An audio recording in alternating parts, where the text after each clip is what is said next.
movies anymore, and we only see dicks. Hey, anyone notice this? Yes, I love titties. Big old titties.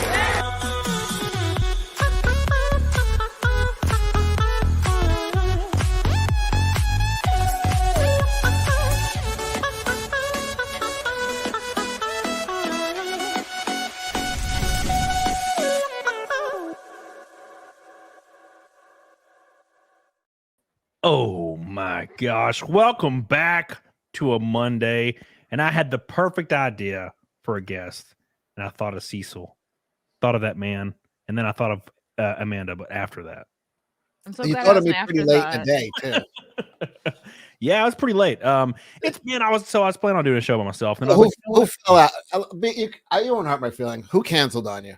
no one. It was myself. I canceled on myself. He only asks me when someone cancels. You're not. No. I have like I have like 4 or 5 people I ask. I ask Anna, I ask Amanda, CECIL, and Nick. And then there's probably somebody else in there. I don't know. Oh, we're your squad. Yeah, it's the people that will sometimes say yes. No, but yeah, I don't know. I was planning on doing this show alone, but I was like, man, I really want to talk about some stuff, and I don't think I can do it myself because I've been running freaking nonstop lately, racing and stuff, and I'm tired. You're done, right? I'm done racing. The season is over. Racing full time next year. Got an offer to do that, so I'll be racing full time next year. But I'm gonna enjoy these next 4 months. Thank God. Is that how soon it is? 4 months from now, you're gonna start. Well, it's about 5 months actually. So we'll be doing testing and meeting and sponsorship stuff and getting everything taken care of before the season starts. But it's gonna happen. It's gonna be a lot of fun. Welcome to the stream, Wicked Virtue. I saw you streaming with Disparu the other day. Yes. And you had like 300 people watching, bro. 400. Oh, okay. Well, sorry. No, remember when you had like 21 people watching like 4 months ago? It wasn't 4 months ago, and I had more than 21. But you know what? It was a low number. Okay. Okay, yeah, 30. I do remember that. Yes. And way to just not even mention X-Ray. She was there. Yeah, I had her on the show Saturday. It's fun. I know. Right after. Yeah, it was great. What's the name of that show? Saucy Saturdays. Oh, which one? What? We both have a Saturday show. Yeah. Camel Thoughts. Wait, Camelot, what's yours called? Saturday Night Camel Thoughts. Camel Thoughts. Yeah, dude. Now, do they like being called Camel Thoughts? Oh yeah. I want to get Gary Nerdrotic on there. Okay. To make him a camel thought. It'd be a lot of fun. My camel thought.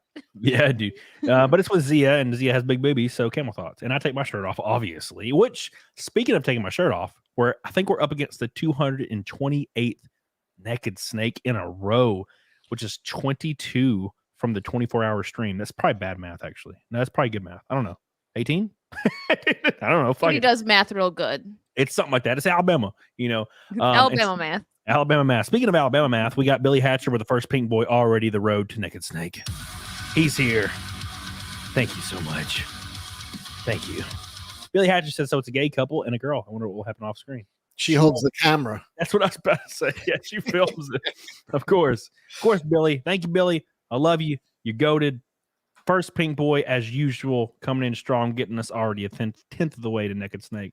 Rakin says, what's up, Camelot? Just got accepted into the Rumble Small Creator Program. Congratulations, Rakin. I hope it goes well. Get on it, doggone it. Thank you, Rakin. I appreciate you. So today, I wanted to talk a little bit about Will and Jada Smith. Now, to preface it, I'll pull up a whole timeline here shortly. But to preface it, if anybody's been paying attention at all and they're active on social media at all, you know that Jada Pinkett Smith has been talking a lot of shit lately. And for some reason, Will Smith just totally agrees with her and then sucks her off, and it's really weird. And say not only that, but he praises her still. Yeah, on stage, she released a book, and apparently she's just shitting all over him. It is so cringe the way I can't. It is. I hate it because we loved Will Smith back in the 90s. Bad Boys, one of my favorite movies. Oh, can't. It's heartbreaking. What happened? There every other day. It's like, so Jada Pinkett Smith quote: "I never found Will Smith sexually satisfying. He can never satisfy me." And then the next day, I see a clip of Will Smith saying, "If you love someone, you love them forever." And then he hugs her, and I'm just like, "Oh my God!" And here's my theory. Cecil. My theory is she's like, hey, motherfucker. Either A, you suck me off and you let me bang whoever and we don't talk about it, except for me, of course, every chance I get. Or B, I take $200 million and walk. Take the 200 million. That's what I Take the 200 pointed that out. million. Here's That, the thing. It's an old Chris Rock fucking joke about OJ. He's like, OJ was worth $5 million or something like that, $10 million at the time. And she was going to take half. He's like, you can live on $5 million. You didn't have to kill her. He's like, the garbage man making 30,000 and has to give half. He should kill his wife because he can't afford it. It's like you're talking about. He still has enough money. It's like winning a few Powerballs. That's how much he has left over after she. Just take it. You have a generational wealth and income coming in. That's it. You're fucking just pay it off and be free, man. I have nothing because I fucking gave my ex everything just for the fucking sign the papers. I like fucking, please fucking take it. But and you're so happy. If I had 200 million left over, are you this guy's a fucking idiot. He likes you watch those things where you see guys like paying women to kick them in the balls or step on their butt. It's like, who are these people? Him. He is those people. There are people who like to be fucking humiliated and treated like shit, and that's their comfort zone. This is where she will never respect him, and he loves it. It reminds me of that video where that dude like has his like penis through a hole on like a board, and that girl has heels on, and she's just stepping on his penis, dude. And then it pops. You wonder who those. Oh people no. are. I'm not even a guy, but that makes me like, ow. It pops like her heel goes into his penis and it deflates like a balloon immediately. It's like, but you wonder who those people are. Like, who are these sick people that love to be punished? And it's Will Smith. Yep. Fucking box office, fucking superstar, America's sweetheart, fucking Fresh Prince of Bel-Air, fucking grew up watching him. He likes having his balls stepped on in public. Like, that's the guy right there. That poor bastard. Like, what was he thinking? And then it has to be about more than just the money. Like, come on. Yeah, and that she tried saying she didn't see it. She said that in some interview. Someone told me that, and I was like, no, she did not, because she gives him the look right before he walks up. Like, and then afterwards she giggled, right? Didn't she? Correct me if I'm wrong. Didn't she kind of giggle or something after he sat back down? Yeah. Like, this girl. He was laughing and she gave him the death stare. And then he actually started to laugh a little bit. And then she was like, are you fucking kidding me? And then he got upset. She's full of shit. And all it does is and when he does stuff like that, when he lays on the ground and lets her walk all over him, it even makes her resent him more probably and drives her up. Like, he does stupid shit like that. She hates him more. And the more she hates him, the more he loves her.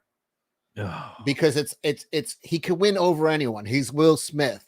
Everywhere he goes, people love him and he has this one person that treats him like fucking shit. And it's the person it's the person on earth who owes him the most. That's the fucking who treats him the worst, and he can't fucking get over it. He can't get over it. She did an interview with People, and I thought this was game. Like, as coming from a girl, and I talked about it in the chat, and all the girls were like, "Oh, that's game." He calls her right after his divorce and was like, "Who are you seeing?" And she's like, "No one." He's like, "You're seeing me now." And she was like, "I can't believe I fell for that." I'm like, "What?" That he was like being a man. He was like, "Listen, I thought that was game." Who said that? Will Smith. She was like, no, he was married. He got divorced. And when his divorce finalized, he called her like, "Who are you with?" And she was like, "No one." He's like, "You're with me now." And she was like, "I can't believe I fell for that." I'm like, "What do you mean? That was game." She said that in the interview too. And he even called her another time, was like, "Let me know when you're in LA," and then hung up on her. I was like, I can't believe this A-list actor that's shredded worth millions of dollars is calling me. I can't believe I fell for the obvious thing anybody on earth would fall for. God. What a dumb beach. What a dumb bitch. So she had an affair with August Alsina. Is that the name? Is he the one that was her son's friend? Yeah, he's like 20 years younger or something. Could you imagine that? Your mom sleeping with your friend? Wait, is he a celebrity in his own right, or is he just the son's friend? I don't know. He looks kind of like he's a rapper. Wife. It says, what does that mean exactly? He looks like a rapper. Explain that statement. Anyways, anyways, please make sure to be heavy on the Alabama drawl while you explain what he looks like a rapper. I don't know, like no. So it's funny. He goes, "No, I have a video about Walmart coming out tomorrow," and I made a joke like that, and I was like, I probably should edit that out. No, there was like something on 8 foot high on a shelf, and this guy was like checking somebody out, and this dude jumped up and grabbed it from 8 foot and ran, and I was like, well, he's obviously black, right? Like I was like, white dudes can't jump that high. I mean, it's a movie. Yeah, it's literally a movie. It has Woody Harrelson in it before he lost his hair. It's a great movie. I think it was Woody Harrelson. But anyways, so she had a relationship with this guy, August Alsina, which kind of like started this whole. I remember it, dude. I remember it on the news. That was when that like sad picture of Will Smith when he's like came out where he's just wasn't that was from Red Table Talk, right? Her show. I couldn't watch that. I seen some clips. I couldn't watch the whole thing. I was like, I can't watch her just like freaking. God, it was brutal. I brutal. heard. And this is her quote. She said, about 4.5 years ago, I started a friendship with August. We actually became really good friends. It all started with him just needing some help. What? Me wanting to help his health, his mental state. Can you help me with this? It's swollen. Look how swollen and pulsating this is. You and I were going through a very difficult time. And she said, yeah, you kicked me to the curb, Pinkett said. The Madagascar actor noted that she was in a lot of pain. Madagascar? She's the hippo. She's the hippo. She was in that with Chris Rock. He was a zebra. She did that hippo. She's the hippo. She was the hippo, I think, right? That damn hippo ass bitch. God. Anyways, so then the Oscars thing happened where Chris Rock unknowingly joked about her hair, and she has what alopecia, and that's when he made that joke. And then of course Will Smith was laughing his ass off because it was hilarious, and then she gives him the look, and then he's all stressed out looking, and then he goes up and slaps Chris Rock, and then gets up on stage and wins the Oscar, which reminds me of like I Show Speed. It's a weird parallel.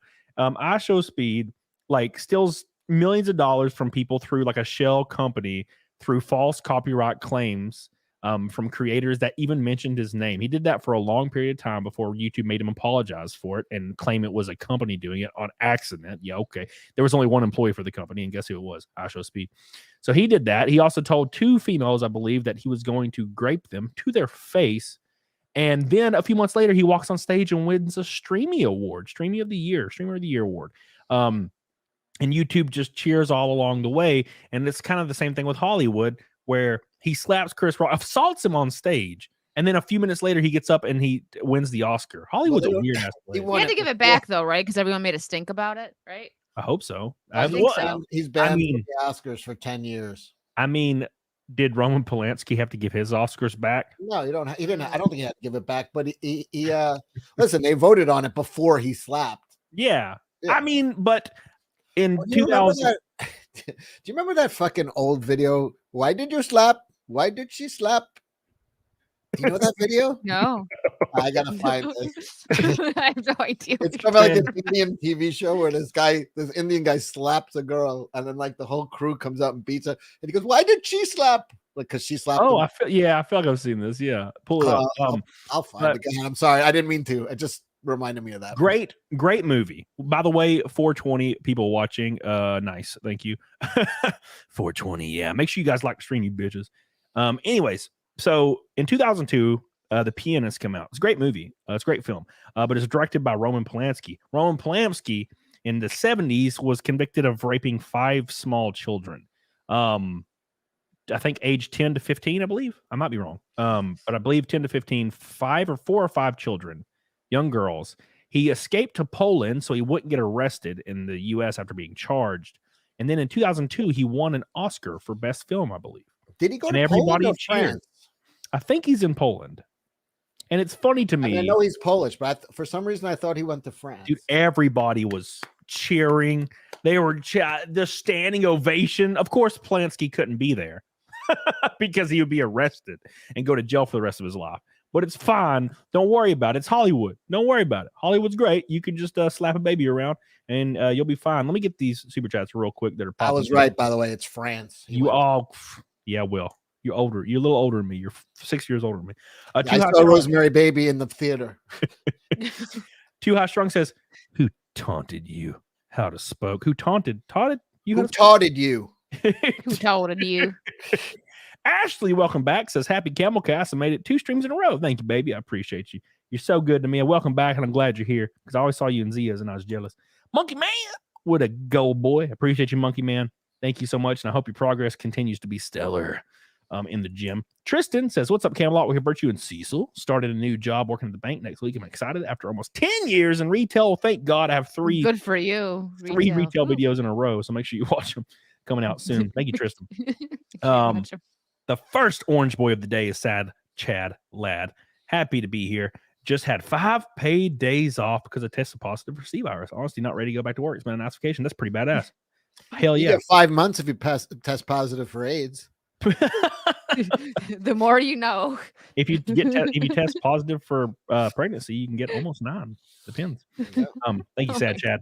First orange boy. Love you. And then Jedi says, please talk about BC study so Helena gets mad. No, we're not doing it. Don't say the name Helena because she'll pop up. Thank you. I appreciate you guys so much. So anyways, we have a feel. We have a feel for what's going on in Hollywood. So Hollywood, obviously, they don't give a damn what you do.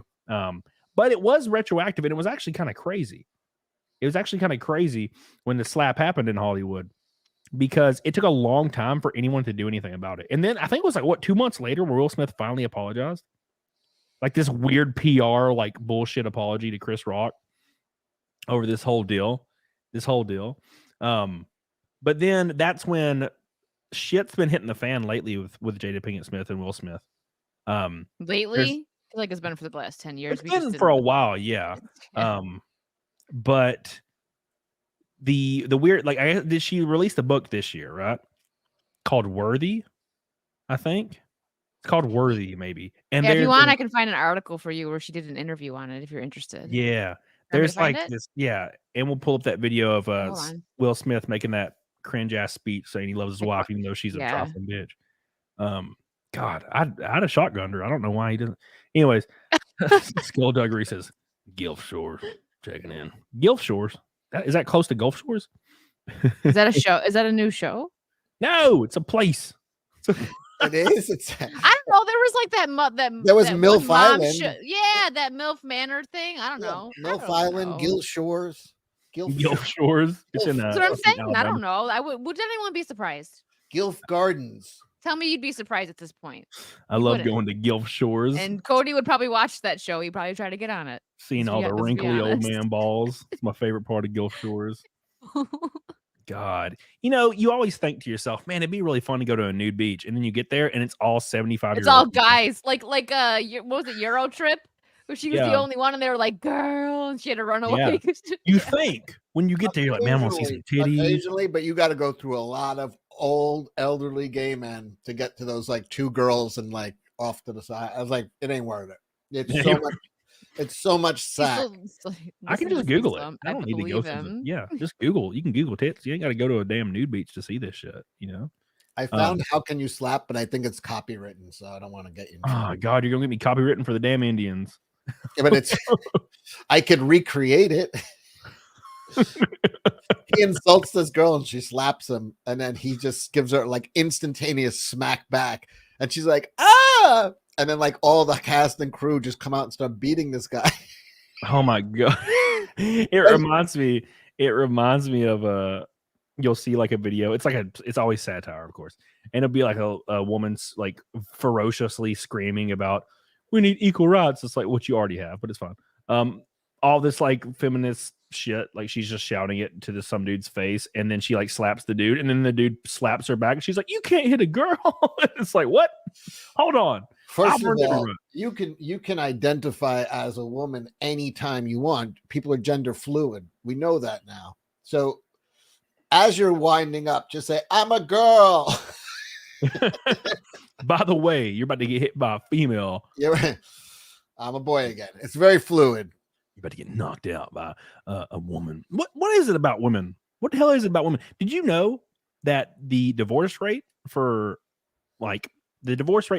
married people is like, I think it dropped to 31% last year, which is actually a little bit lower than it used to. Higher than that.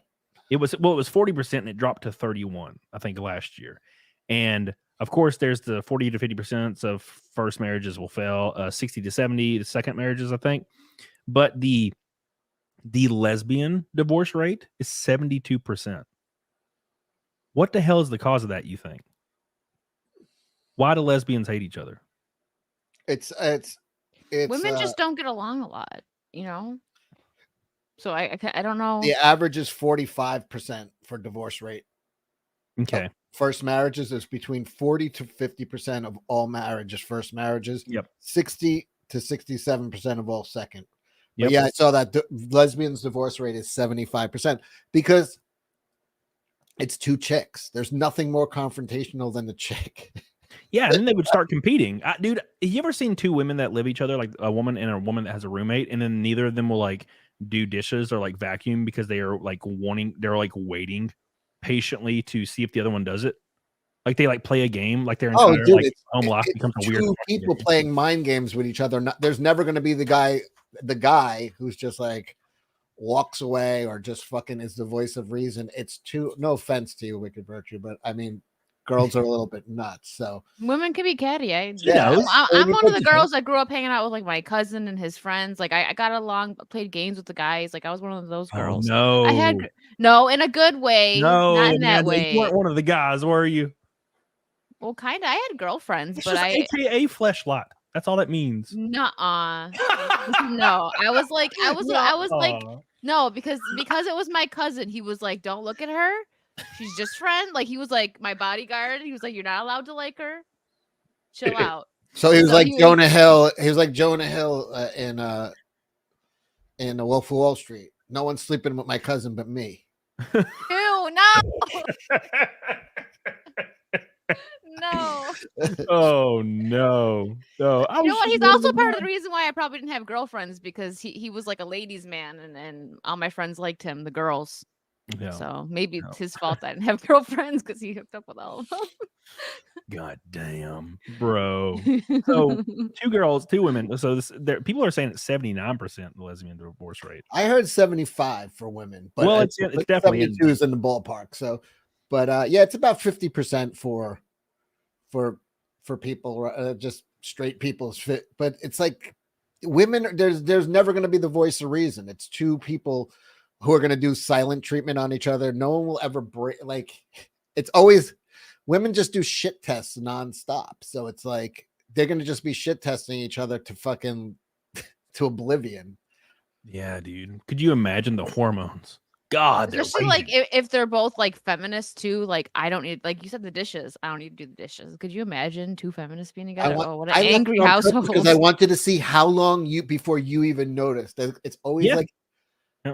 All right, what game show are we playing today? Like, oh, I'm mad at you because you didn't notice this, and it's 2 women doing that to each other. Jesus Christ, forget it. What is the divorce rate between gay men? I'm surprised. I'm curious on that one. I believe it's in the 30%. I bet it's not that, because you know why? There's they got everyone beat. Here's the thing: you're allowed to punch each other in that, so it's a healthy relationship. I swear to God. And you know, there's some truth to that. You know, guy friends, they get in a fight, they'll get like a fist fight, and then they go have a beer and they're fine. Yeah. Girls get into a fight and it lasts 2 years. And also, men know how to be friends. Yeah. Like you can be friends with men, and then like you're like, yeah, let's just be in a relationship. Whereas women, when's the last time you heard of a woman that had like a friend since childhood and they're still friends today? It's not a thing, man. Rare. They end up like, oh, they banged one of my boyfriends. And if they stayed friends, they stop being friends for at least 5 years during that point. And and then they reconnect. Yeah. One of them weighs less and has lost some weight, so instantly they resent. Like she resents her for being the chunky thinner. one hates the skinny one. Yeah, they're already resentful. Like, oh, and they make slight remarks. Like, oh, you were a stickly bitch. Yeah. You know how many times I've seen big women call like small, like skinny, like Aryan shaped women stick bitches. Skinny bitches. Yeah. That's like what? Like you need what do they do? Yeah, how dare they be fucking human sized? Oh, it's people. I remember, you know, most of my Instagram was just like, you know, progress pictures of me in the gym. for a long time, and they were like on that, like on Facebook as well. And it was back before I would used to be just cut and not big. Now I'm just big. I just gained a lot of muscle over the last 4 years. And dude, I had on different occasions, like women and men tell me to like, why don't you go to the gym? Why don't you go to the gym and take some more gym pics? And I'm like, what? What do you mean? Like, it's why don't you just go to work and make money? Why don't you just go make money and buy cars? It's like, are you making fun of me? I'm so confused. Am I supposed to be upset by this? I think Alabama. Why don't you go be healthier? I think Alabama's over 35% of the population is more morbidly obese. Over 35 is morbidly obese in Alabama. Almost all of them are in Walmart. Weird thing though, I went to Alabama to visit Pamela. We went to the gym. His gym has the guys in that gym, girls too. The rate of like really in shape people was super high. Like everybody in there was like jacked. I couldn't believe that there wasn't, like, you go to gyms around here, there's going to be a couple guys that are in good shape, and then there'll be like a few people work. But your gym was just like full of like really jacked up people. I was like, holy shit, everybody in here is in really good shape. Meathead gym. I go to a meathead gym. It's like one of those, like the ceiling, there's no ceiling, and it's kind of rusty smelling, and it smells like balls sometimes. And like half the sinks don't work, and that gym is that there are meathead gyms like that. That's what I used to go to in like Brooklyn and Queens, and those were just like dungeons. But no women would go in there. That where you went was like a paradise compared. There's some fat asses. There's some fat asses in there. Oh, it's so delicious. No, but yeah, dude, I remember that there was a specific girl, and she said, "Why don't you go take more gym pics?" And I was like, "What the fuck? What kind of derogatory statement? Like, is that derogatory? I'm confused." And I go look at her pictures, and she's like 400 pounds, bro. I'm like, are you lit? You're in this. We are at this place in history where like fat, disgusting people that just eat pizza rolls for every meal and like cereal 4 times a day. These people are telling people they're in shape, that work hard, like they're using that as a negative. It's the weirdest thing I've ever seen in my life, dude. Well, yeah, because you're the weirdo. Like, once you work out more, idiot. Yeah, it's weird. I guess it is weird because not a lot of people do it. Although the newest generation, what is it, Gen Z, maybe? Apparently there's like a huge rise and a huge increase for them to go into the gym and getting in shape. So maybe there's a turnaround coming, hopefully.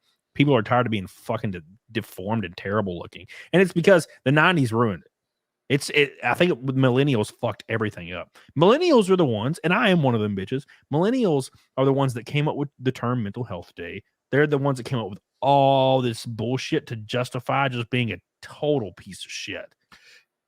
Here's what I don't understand. It had to be boomers and Gen X that okayed it. Yeah. It was their fault. Why the fuck didn't you say, like, get the fuck out of here? Mental health day? Yeah, maybe it's because boomers were too like chill and like their kids got kind of messed up. So then like Gen X was like, I gotta baby my little baby, you know what I mean? And then they turned them into I think we as a Gen Xer, I think we babied millennials. We fucked them over a little bit because like if someone comes up to you and asks for mental health day, I'd be like, I'll tell you what, I'll give you 365 of them. You're done. Get out, get the fuck out. Yo, so Shani says, have you seen Gen Z? Now, to be fair, Gen Z, I don't know what it is, or if it's there is actually stats about how testosterone rates are starting to decrease greatly.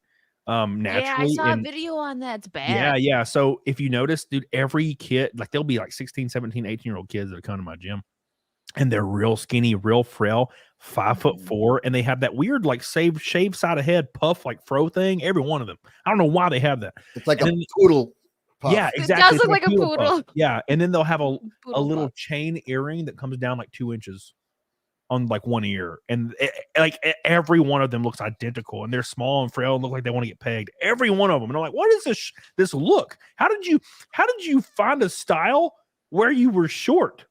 Like, how do you even do that? Usually you can't be in the style if you're they were able to just be short. Like all of them are short now. The average height for men has to be dropping like a rock right now. You know, it's weird. They're all little and have a little puff. I think we'll put it this way.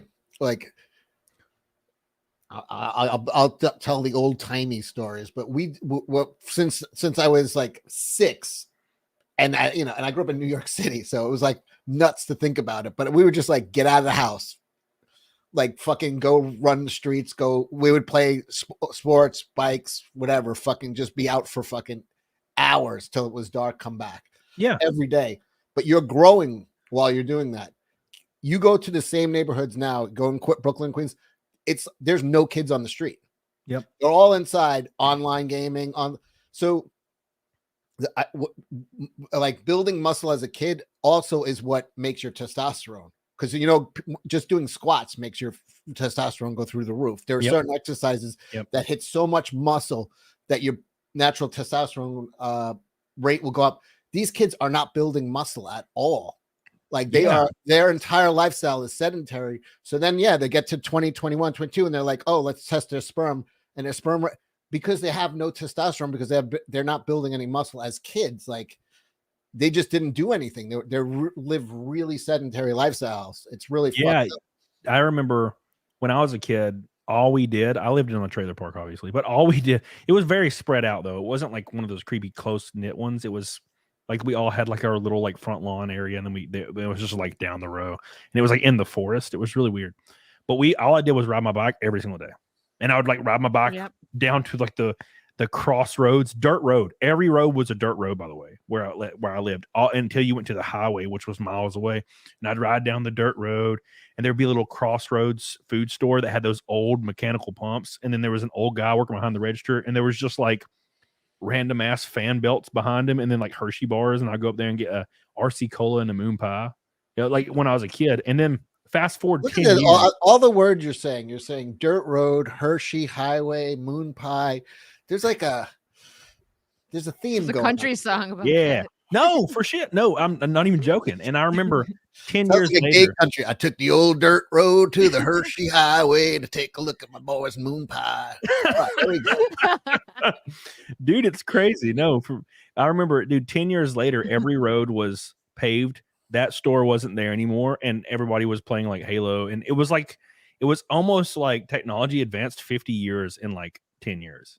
And then no one went outside. No one did that shit anymore. Nobody is outside. Nobody's outside. Like I go back to my old neighborhoods, and I'm just like, you go after school, and it was filled with kids, and there's kids there. There's not like they're all inside. They run right to their computer. They do whatever, Call of Duty. They're all like socializing, but they're socializing independent, and they're not moving for hours.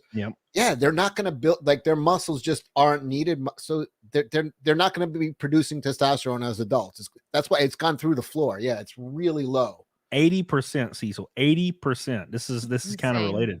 80% of adults after the age of 30 will never sprint again in their lives. Did you know that? Did you hear that stat? 80% of adults after the age of 30 will never sprint again. Well, I showed you that woman who nearly drowned at the beach just because a wave hit her, and she could. Did you? Yeah. I send you. We shouldn't laugh at this. She couldn't fucking stand up, and she would kept every time the wave came and dragged her back out. All she had to do was stand up and walk, and she walked 3 steps and collapsed. Because, dude, people are so out of shape they can't even walk to save their lives. Cecil, there's a video, and I know you've seen it. You send me every time you see a fat video, you send it to me on Instagram. But, dude, there's a video. A lady, like, she's beside her car, and she has a stroller, and the stroller starts rolling away from her, and she immediately falls down and gets up and tries to run and falls down immediately like 5 times. And some bystander saves her kids. A guy saved her kid. She could not save her kid. Like, she would take her legs just collapsed under her weight when she went to run. Yeah. And it was rolling into traffic. It was a stroller rolling straight towards like busy street. And some dude just came out of nowhere and fucking grabbed it. But like, Superman did. She was complete. She just was watching. She'd get up, take 2 steps, fall flat on her face again. She couldn't. She was so heavy. She could. I saw that. Let me see if I can pull up. I'll see if I can pull up the one I just sent you. Yeah, pull up the stroller one too. Because I was about to, but then I was like, fuck it, let's see. We'll do it. Too High Strung says about to hit the 200s, down 130, and the gym is addictive once you get to the rhythm, dude. It really is. Got a new kayak and getting good workouts on the lake, bro. You Old Monkey Man. There's so many Bob Dole. There's so many people in this community that are like 100 to 150 pounds down. That is so cool to see because usually it's the opposite. They're 150 pounds up. So thank God. I'm near 100 pounds down from like 4 years ago. Yeah, dude. Oh my God. Have you ever showed that picture publicly? No. That's a nightmare. You should never learn that shit. No, he showed me a picture and he was like this. He looked like a bowling ball with a head. And I was like, what the fuck? I can't believe you looked like this at one point, bro. Jesus. He started using battle ropes, Cody. Is that what they're called? The floops? Is that what they're called? Floops? Someone told me they're like battle ropes. Well, they're kind of fun. They're pretty effective. Floopies. I call them floops. Here's one I sent you of floopies. I like that better. This is different, but this is kind of on topic. It's not one we were talking about, but oh no, I hate this one. I hate this one, Cecil. Oh, damn it. I'm beautiful. So beautiful. I'm beautiful, damn it. Oh my God, bro. Beautiful. I'm beautiful. I'm beautiful, damn it. Oh, Jesus. You want to die. Oh, it makes my skin crawl, dude. Sorry. Oh, you can't just say it. Imagine what she smells like. Oh. You can't just say like that's the thing. And we did that going back again to the like millennials creating mental health days and justifying all these things. People like that, she'll look in the mirror, right? And she'll be like, God, I look like a fucking monster. And then one of her friends is like, no, baby, you look great. You're beautiful. Just tell yourself you're beautiful. And then she's like, you're right. I'll drink wine and eat pizza rolls. It's like, no, you have to feel shame. Shame is good. There's nothing wrong with wine in moderation. In moderation. Yeah, dude, calm down. I went on a hike. Claw. Amanda. This is a masseuse working overtime. God. I see it down there. No. No, I can't. Yeah, fuck it. Let's do it. No, go back. Show it again. That's how everyone feels. Oh my! Well, he's gonna disappear. It almost looks like it's like a big old yeast roll. There's something kind of satisfying about it though. Like it looks like a big old yeast roll. No, it looks like a yeast roll. Yeah, I kind of want to cuddle a yeast roll. Ooh, cuddle it, yeast roll. I'm just going through all the shit I send to Cody right now. No, yeah, no, but it goes back, man. Like it goes back to that. And dude, I was on a hike the other day, and speaking, I went to this IGA. I call it the IGA. Probably shouldn't call it that. I went to this the IGA, and I always have to do that. I like look around, and I'll be like, "Hey, you want to go to the IGA?" And they're like, "What?" I'm like looking around. He's like, "Just say IGA." And I'm like, "I can't. I love saying that." No, it's fun to say the other word. But no, I went there and got a bottle of wine. What is it? A cabaret. And I went on this 4-mile hike up this abandoned road, and it was like pitch black outside. And I was just drinking wine. I had a sippy cup because I don't want to get arrested for having an open alcohol container. So I had a sippy cup, and I had my backpack that weighs like 20 pounds, and I was just hiking up this mountain. It was great. It was a good time. Oh, speaking of a good time, Disco Cobra. Oh my God. Yeah. Benjamin says white or red. It's red wine. Says I'm a millennial 91 baby. I'd say I had my fair share of outside time even when I was young. I'd say around the early mid 2000s when tech started booming, around 2010s, I'd say start going down for physical health. Yeah, Disco, dude, that is parallel to me. High speed internet. Yeah, I was always. I think millennials, at least like the 90s, like the early 90s millennials, they still had, because I remember I was always outside. Yeah, well, me and you, we're like the same age almost, so like that makes sense. But like, it's still the early 90s. I'll tell you what, it was not the internet, because when did the internet come around? Like 93, 90 something around there. It was like 93 or 94. But it was really slow dial up. It was like you couldn't do shit with it. You know what I mean? Once high speed and gaming was now like. Once gaming became high speed enough, like for it to be workable like that, that's when everything changed. So that was probably like very late 90s, or you know what I mean, where it was like that became accessible high speed internet for everybody. That's what changed everything. The high speed changed everything. Yeah, it was what was it? I think I got like 10 megabytes down DSL, and I started playing like Halo online and shit, and that was it. I like never rode my bike again, bro. That shit was obsolete. And I know there was no iPhone before 2006 either. Yeah, I got fat. I remember working at GameStop when I was a teenager. I was like 18, 17. And somebody came in with the first iPhone. They're like, bro, I got that iPhone. And I was like, why would anybody want a phone that has no buttons? And I actually didn't get a smartphone. BlackBerry. I didn't get a smartphone until I think 2014. I had a flip phone forever. And then I finally got a smartphone like 2014, 2015. And now I just get the newest damn one that it comes out. I'm like, fuck it. Give me the newest one I can take pictures of the moon with and shit because I'm stupid.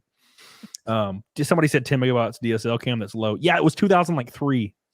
It was like 2003, man. I was playing World of Warcraft on that shit. Thank you, Disco. Magnum Norris, welcome back, dude. Says she smells like butter biscuits and Twinkies. Oh, I doubt that. If she did, that would be great. But no, she smells like what, Cecil? Sweet rot. Sweet rot. Exactly. We need to trademark that shit. Sweet rot, bro. Oof. By the way, we are almost halfway already to Naked Snake. Somebody says, WoW came out in 2004, liar. I had the DSL in 2003 to like 2007. Okay, Swamp Goon. I didn't have the DSL for like a day. I had it for years. I played, I think the first game I played on DSL was Resident Evil Outbreak File 1 on PlayStation 2. WoW came out in 2004, people are saying. Yeah, it did.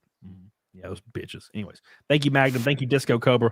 Closing in on that Naked Snake for the 228th stream in a row. What do you got, Brent? What do you got previewed down there?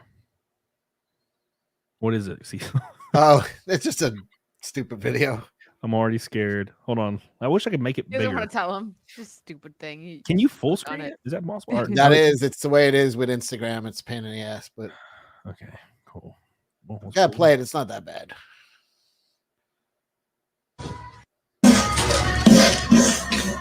Oh my God. Was he shitting?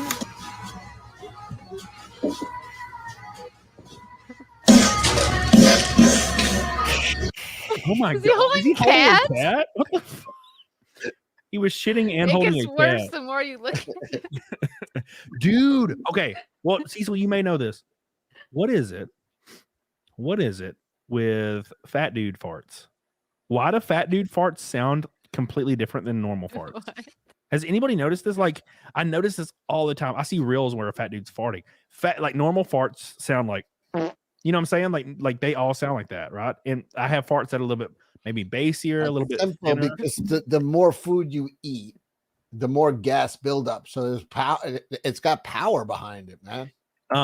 But fat guy farts are like most disgusting, like squeezy outy, like unbelievable. Squeezy outy. Yeah, it's squeezy like outy. I can't even explain it. Dude. Most squeezy outy. It like sounds otherworldly. God, I saw a reel the other day. I wish I could find it. Where it's just a. Are you telling me if I put you in a bathroom and there was a bunch of stalls with different dudes shitting, you could tell me the weight of? Now that's a carnival trick. I could. Well, if you lined up 4 dudes and put a blindfold on me and all of them farted, I could tell you which one was obese easily, dude. It's just that it's like this. It's like weird sounding. It's completely different. People know. People in the chat know. Hey, it's the outie people. That's a new saying. I like squeezy outie. Really floopy. They sound wet. Squeezy outie. Yeah. Justies, they do sound wet. Yeah, they sound wet, but they're even. It's like even grosser. It's the weirdest thing. It's like why does it have to even be grosser? Christoph McGough says, "What in the hell is the point of those ropes? Getting even more overdeveloped from front delts. CrossFit stupid, dude. I agree. CrossFit is for bitches. Big old. Is that what the ropes are? They're CrossFit. I think the ropes play more of a cardio role, because they can get you kind of winded. But I just do I just walk uphill or go on an uphill hike. You're in the mountains where you live, so you can just go on a pretty decent hike for an hour. Yeah, dude, I do that stuff all the time. Thank you, Christoph McGough. Appreciate you, dude. Yeah, I love hiking.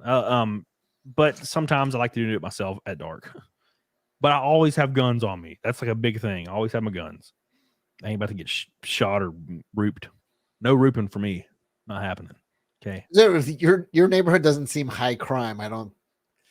Oh no, it's not. It's fine. It's just it's weird. The weird thing about where I live is when you go on a hike, everybody you pass they're so strange. They're always either elderly and like look like they like escaped somewhere and they're like wandering through the fucking forest. It's the weirdest thing.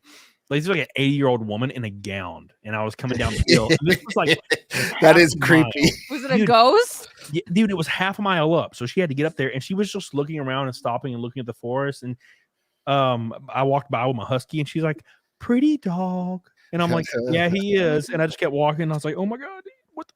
It was a ghost. You saw a ghost. She could have been a ghost. And then there was like a really like thin old man running down the hiking trail. And he was like 80 and he was just getting it. And I was like, this motherfucker. Probably lost her. He's probably looking for his wife. Where the hell did Margaret go?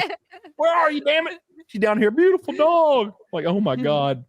But it's where I live. It's very hipstery. There's a place called Low Mill, and there's a what else? So I went somewhere. Oh yeah. I went to downtown to the park yesterday. I was just walking around trying to get some walking in.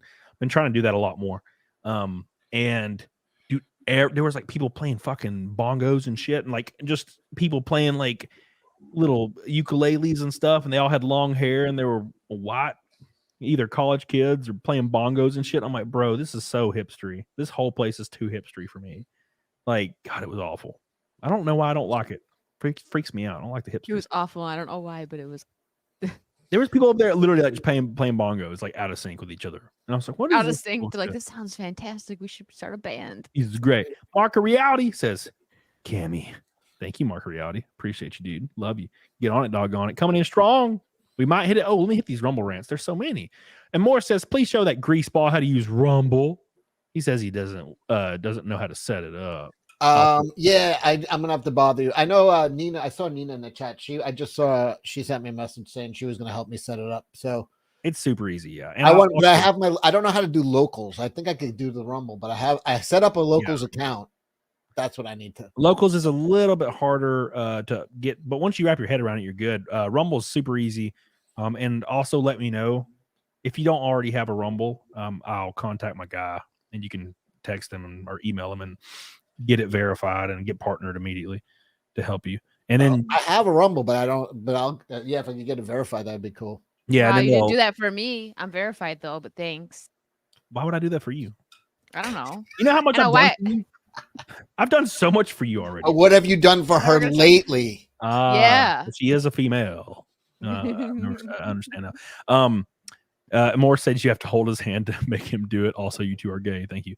Solely SDS says, be glad you're not her downstairs neighbor. Oh, I'm beautiful. I'm beautiful. She's shaking the whole day. Oh my God.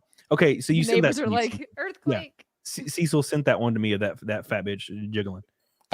This is the one of the chick who is basically she's not super heavy, but she's not strong enough to get out of a wave, and then she ends up almost dying. Dude, so real quick, the one you sent me where she's saying I'm beautiful dancing, the first reply comment is like a little guy under a table, and he's like shaking and he's like hiding under the so beautiful, man. It's so beautiful. And speaking, before we hit this next fat people video, because this is what the stream has turned into, it's always like this with Cecil. I thought we were gonna rate some girls or something. Oh, we'll do that. We got plenty of time, bro. We just started. Disco Cobra with a pink boy. My God, dude. 220 from Naked Snake already. Says, I want to sign up for a gym membership, but most gyms around these parts are like silver sneaker gyms. What the hell does that mean? Mostly older folk with money who never go to the gym. Then a Planet Fitness 30 minutes away, but we all know they suck. Yeah, dude. It really is hard. The first one, I know actually I went to two. The second one I went to I loved, which is the one I go to now. The first one was really creepy. I like walked in and it was like lights were flickering and like two steroid dudes looked over my direction and stared at me for like 20 seconds. And I was like, where do I talk to somebody about a day pass? And there was no one around and I just walked out. It was spooky. But the one I went to now was great. My boy Blaine, the guy you met, I think you met him. I literally walked up and he's like, hey, how you doing? I'm like, what's up? He looked like he was 19 back then because it was like 7-8 years ago. It was 9 years ago now. Thank you, Disco Cobra, for your pink boy. It's his second pink boy of the night, the third pink boy total, and we're over halfway to Naked Snake already, 230. Thank you.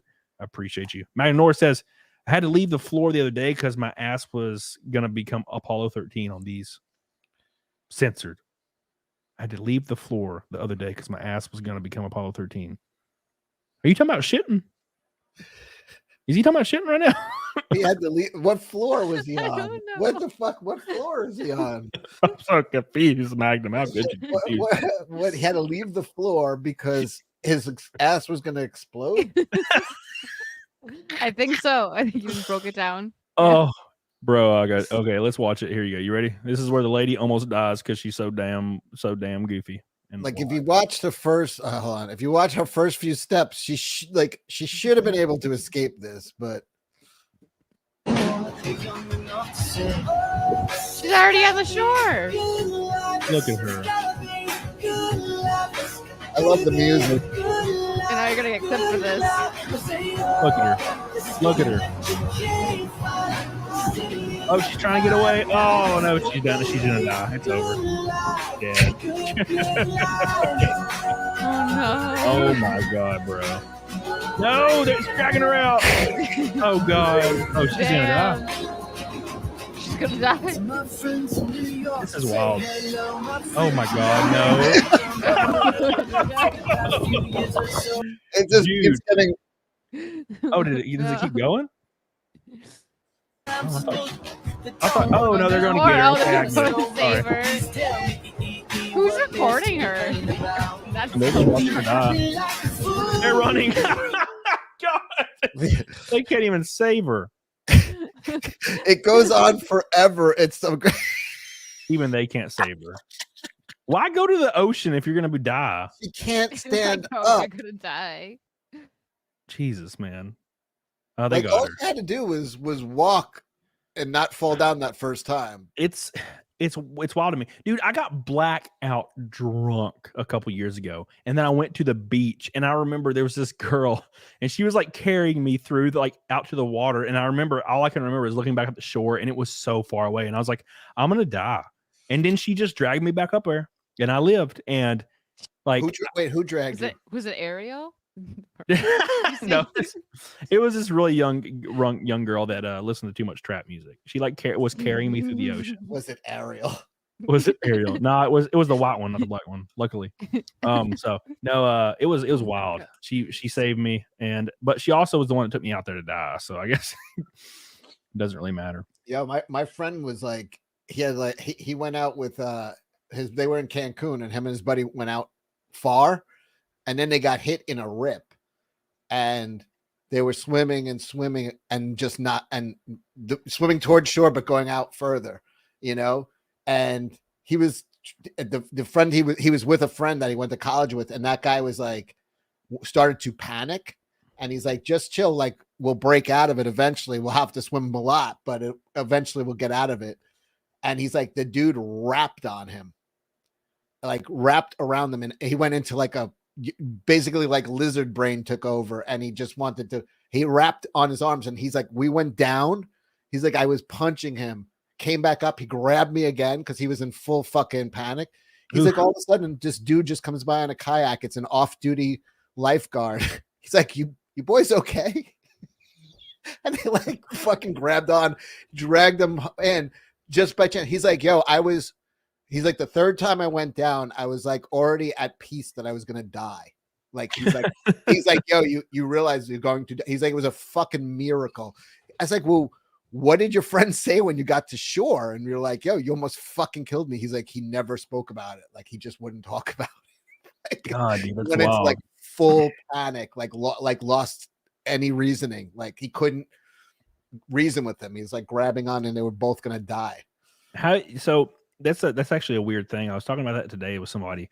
How when you get in a situation where you have to prepare like for the end, it's happened to me once, and it's kind of terrifying to think back of how quickly and easily I accepted death. So when I was working at GameStop, and this was 2007, and I was just working behind the counter, short fat kid. And of course, I think it's like Halloween. The door goes off at like 8:30, the door chime, and these two guys run in.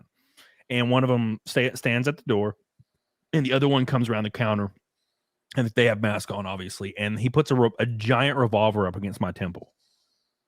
They're robbing the store, obviously. And he's like, "Where's the money?" And I just opened the cash register, gave him the money. It was like $300 or $400. I can't remember.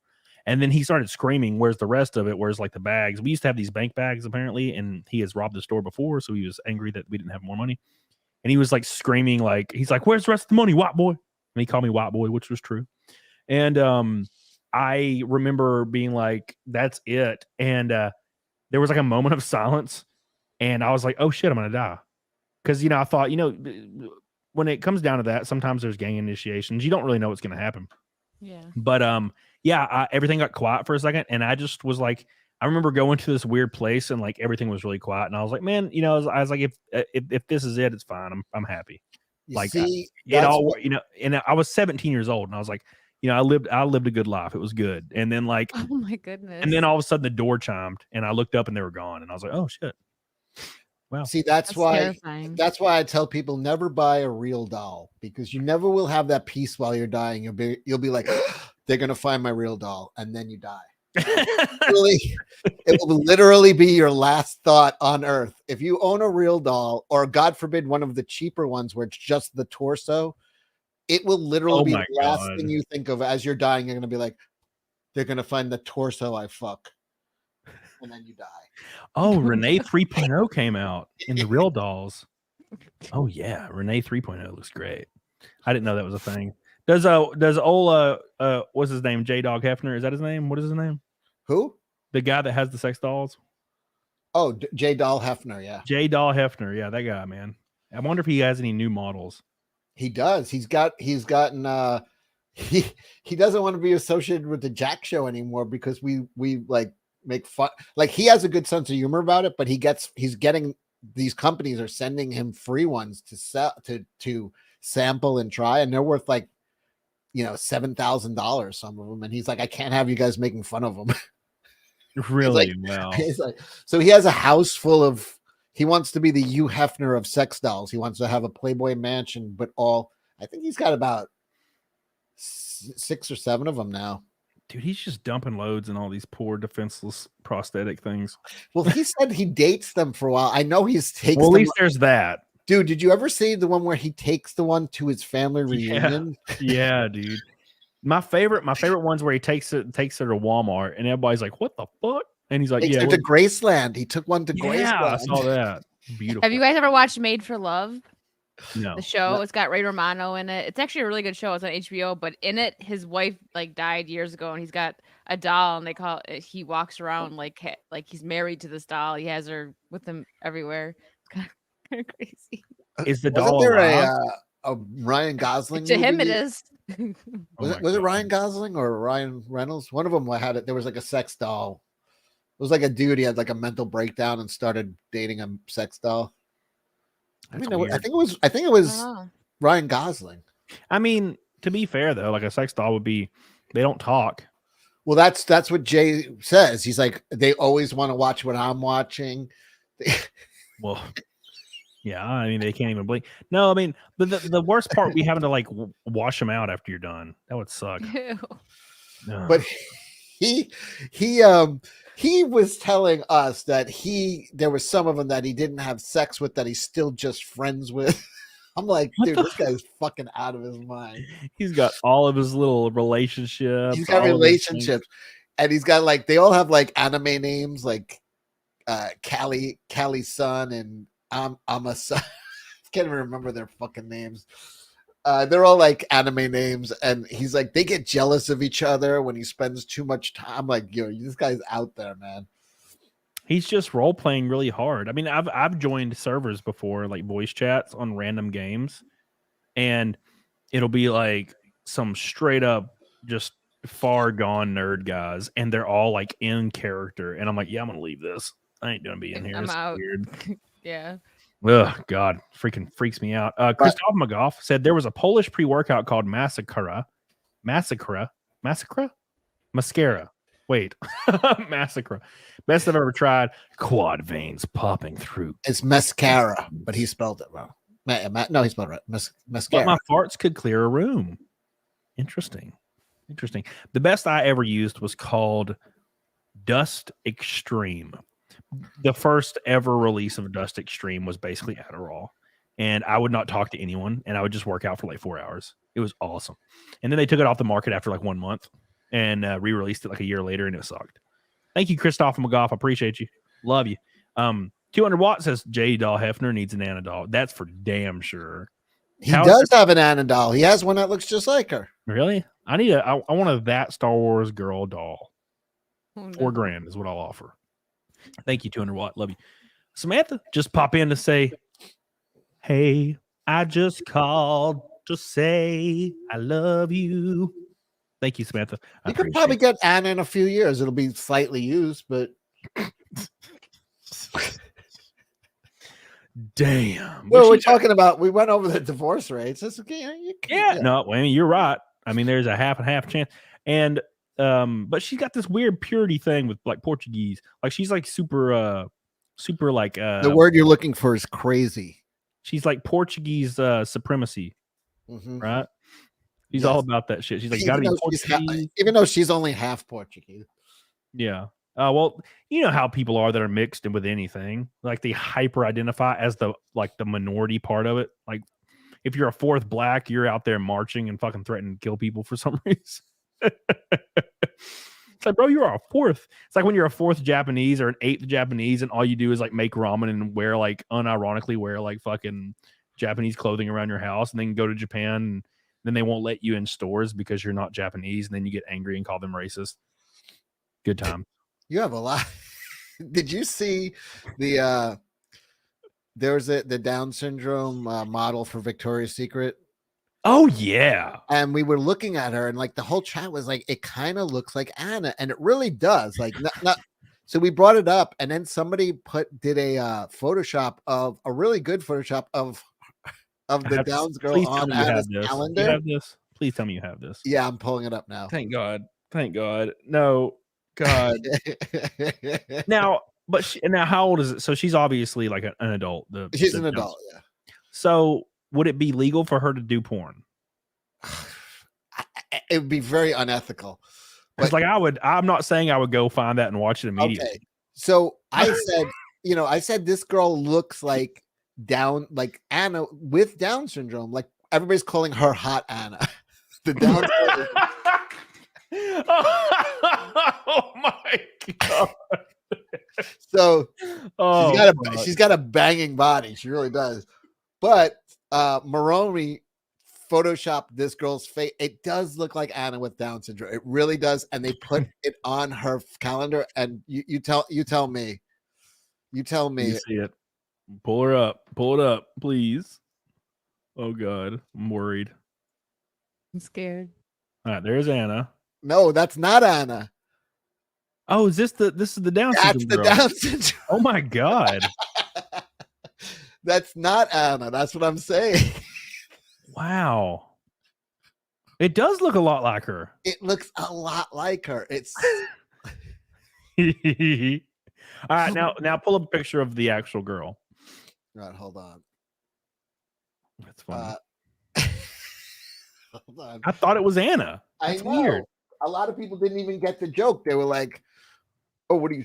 Somebody was like, "Oh, you're simping." I'm like, "No, we're making fun of her. You dope." Yeah, it's just the same person. It's like the Office meme. Like it's just the same picture. Yeah, it's the same picture. Hey, by the way, we have 666 people watching. Make sure you like the show. All you 666s, appreciate you. Get on it, doggone it.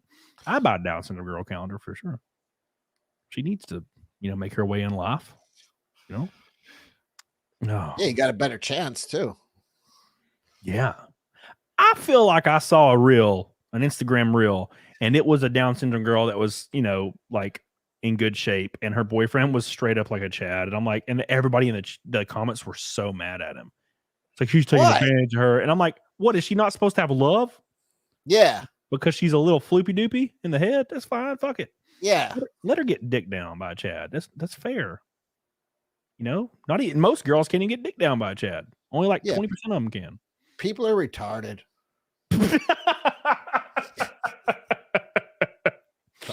I agree. Hold on. Let me Do you think it? Okay, Amanda, if you had a daughter that was 20 years old and had Down syndrome, but was also like in great shape for some reason, and then she brought home a guy that was like an ultimate Chad, and he's like, "Oh, nice to meet you. I love your daughter." Blah blah blah. And like, would you be like, "Man, fuck this motherfucker"? Would you be pissed? No, what is she supposed to be with someone else who has Down syndrome? I mean, if the guy actually likes her, yeah. I mean, if she's like rich or something, and you think he's using her for something like that, then okay, that's a different story. But if she's just like a regular girl that looks good and he's interested in her, what's wrong with that? She just, what do you guys? Yeah, it's like I like the same things that he likes, that she likes. Yeah, ice cream. I mean, I like ice cream, like. Cartoons, SpongeBob, yeah, SpongeBob's great. Harry Potter, candy. You know she likes Harry Potter. No, bending steel with my super strength. Could you imagine the dirty talk? I would have to. I'd be like, no, don't even speak. All right, here we go. Ma'am. Could you imagine? Oh fuck. Interesting. She does look like Hannah. She does look like Hannah. She really does. God, it's so funny. Like... It's so funny how everybody's calling her Hot Anna. But look, tell me that doesn't look like Anna. It looks just like her little goofy face. Does look like. I love how the only similar person to Anna is this way is Down syndrome. I love it. They're kind of in the same shape. This girl might be slightly better shape, but you know, she won the Down syndrome lottery. A sentence that's never been said before. Imagine being the hottest person with Down syndrome in the world. You know, like that's what she's doing right now. I'm sorry, but that looks like Anna. It does. That's just Anna. Okay. So her tits are so big and fat. That's so weird. So strange. Yeah. Cody's gonna save these for later. Oh yeah, I'm already in the Instagram DMs. Hey girl. Slide in there. Our IQs are probably similar. Hey, I got a problem. The grocery store accidentally delivered like 40 gallons of ice cream to my house and they don't want to take it back. So I have all this free ice cream and I don't know what to do. I'm listening. Oh, God damn, no. Go on. It's too far. It's too far, Cecil. Go on, Camelot. I'm listening. Also, I'm watching my friend's puppies. Damn you, MD. You tell. It reminds me of that one character. It's like I think Jimmy and Bimmy. It's the kid with Down syndrome in South Park. Jimmy. He's so funny. He's like my favorite freaking character. Like, damn it, Mimsy. Slapping him over and over. Hey, boss. No, that's a different one. No, the Mimsy's the one that gets slapped. Jimmy, Timmy. Who's the other kid that's Down syndrome? He's like the newer one. I like the chat. Nathan. Yeah, Nathan. There you go. The chat is coming up with pickup lines for you. I have pop rocks.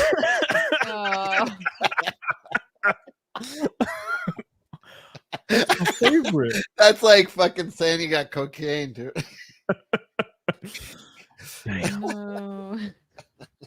Oh man, I just feel like once it started happening, and she said one word like daring, I'd be like, oh fuck, I gotta leave.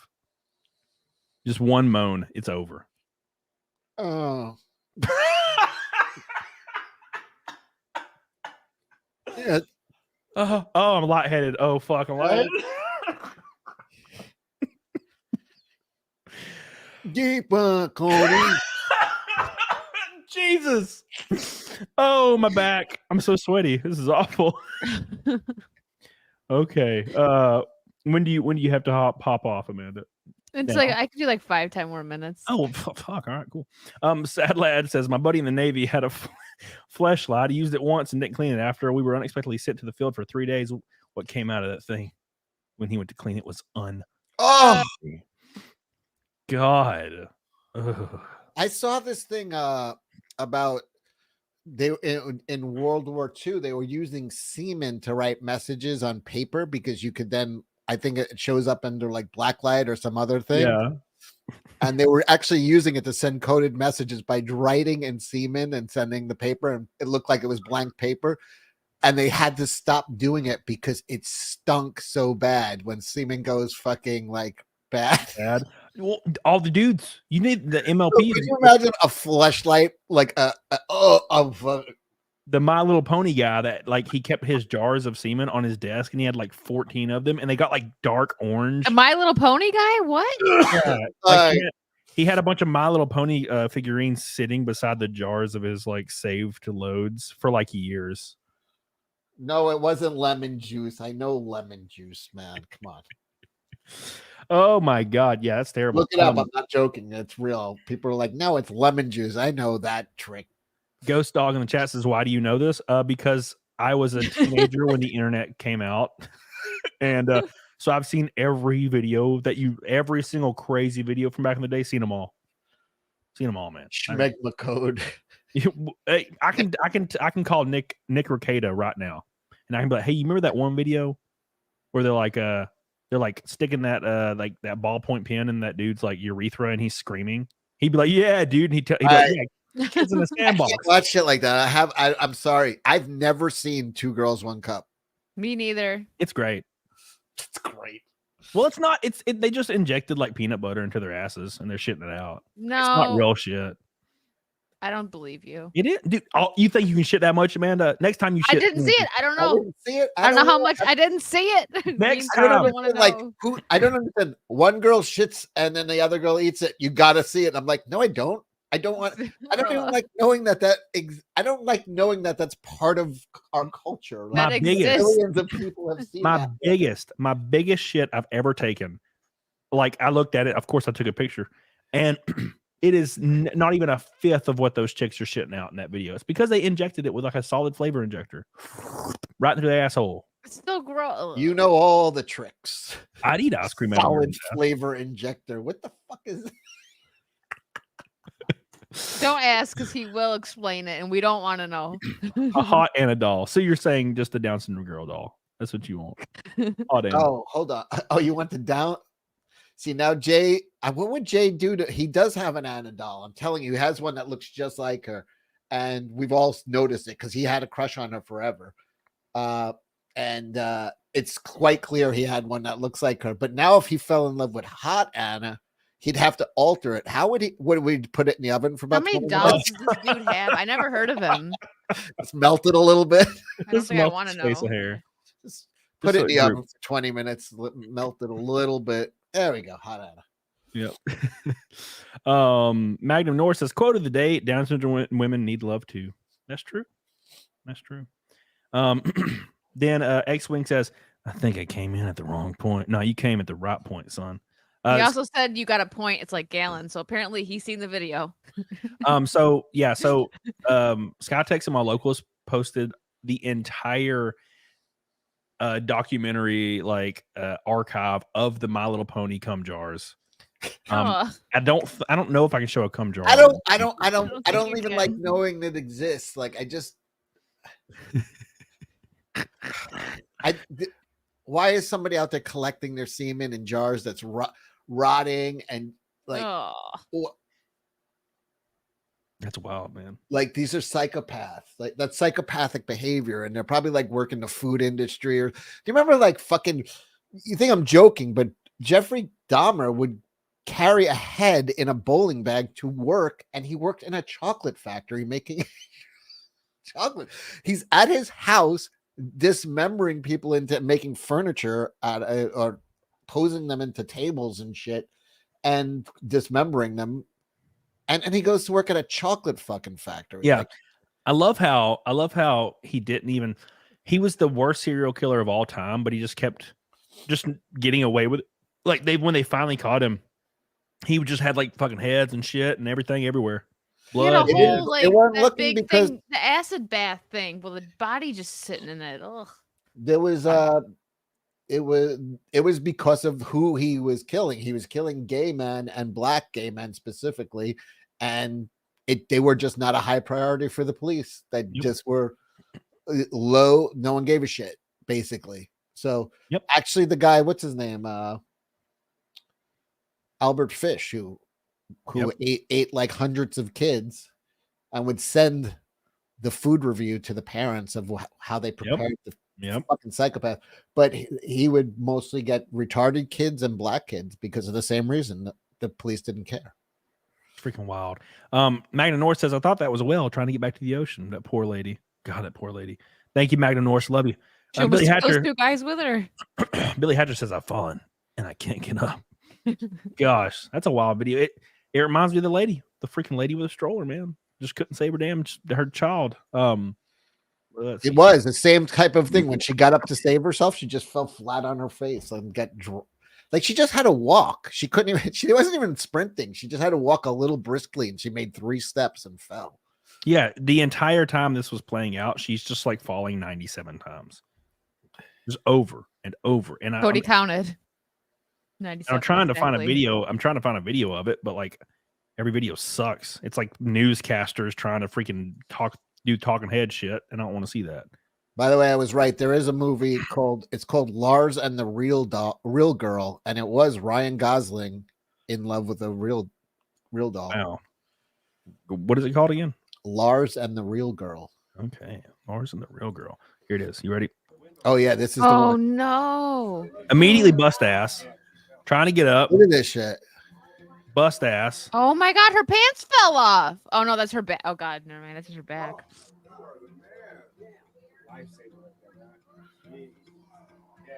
Just dead. Still can't stand up. Oh my God. Keep in mind she didn't break anything. She's just a big old lady. Like, now you have a responsibility. You have kids. You cannot be this fucking healthy. No. Like, you literally can't get up. Oh that was like God. Final Destination. That baby was just crazy, man. Jesus. Whew. Unbelievable. Imagine not being able to protect your baby. I hope she like fucking got motivated and is like jacked fucking like in like insane shape now. Like just was like, I can't live like, because that is fucking, I mean, if there's no bigger wake up call in the world than your baby about to get smushed and you being so fucking out of shape, you just have to watch it. I don't know why she didn't have the brakes on. Yeah, hopefully. If something like that happens to you and it doesn't make you like get into shape, then nothing ever will. And there are people that struggle with it. I mean, look at Boogie 2988. Like he's been struggling for 30 years to try to lose any weight, and it just can't happen. It's the weirdest thing to me. It's like, how have you not just done it once? You know what I would like to do, man? And I know they have fat camps, but I mean like an extreme one where it's like you go out to the fucking like mountains, like you got to be hours from anywhere. And you can have video games and shit like that and everything, but there's no fucking food and there's no fucking way you're getting out of there. And there's no way you contact anybody. And you sign up for that because you're like, this is the only way I'll do it is if I'm literally in prison, but it's not really a prison. And just have like fucking, you know, take on maybe like 10, 15 guys and you're fucking, you eat what we give you and that's it. But we'll give you plenty of shit to do during the day. Like you'll have fucking, you could have activities and everything, but you cannot fucking eat. And you could, you know, a month of that will fucking 1 month. And most of those people are going to be down well over 50 pounds, over 50 pounds in a month.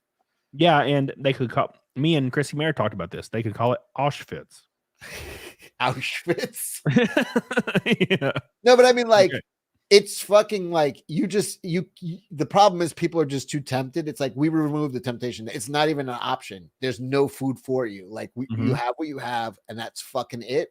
You'll be in a comfortable surrounding, but you'll be like fucking sequestered. I mean, I know they have fat camps, but they're really like, I don't think they really try to fucking the people could leave you're still in society. This is like putting you in the wilderness. Like you are gone. There's no chance. You're not walking out of here. You're not getting the fuck out of here. You're done. Yeah. If you put somebody that was morbidly obese in the wilderness and they had to like kill some squirrels or eat some crabs or something that are fish, they would be of average weight within a year. Like it doesn't take long to get down there. I mean, once your body finally starts burning it off, like 2 months in, it comes off like it's falling off, like from gravity. It's pretty crazy. There's a guy who went over a year without eating anything because he living just off stored body fat because he was so heavy. He's like he has the world's record for it. He ate salt every day. You have to have salt. Yeah. He has a couple multivitamins and salt, but they die. I don't think they would die, man. But you have to like sign waivers. Be like, if you do drop dead, like that's. But fucking, you definitely wouldn't die from being on a diet. You wouldn't die from being on a diet. I have had a diet without a cheat meal for 6 months, and I did not die. You're not gonna die. I lost like 60 pounds. It's definitely gonna kill you. Like no, you eat like I would say you wouldn't have the frontier. Hey, what's up, Juju? Frontier house, but for fat people. Yeah.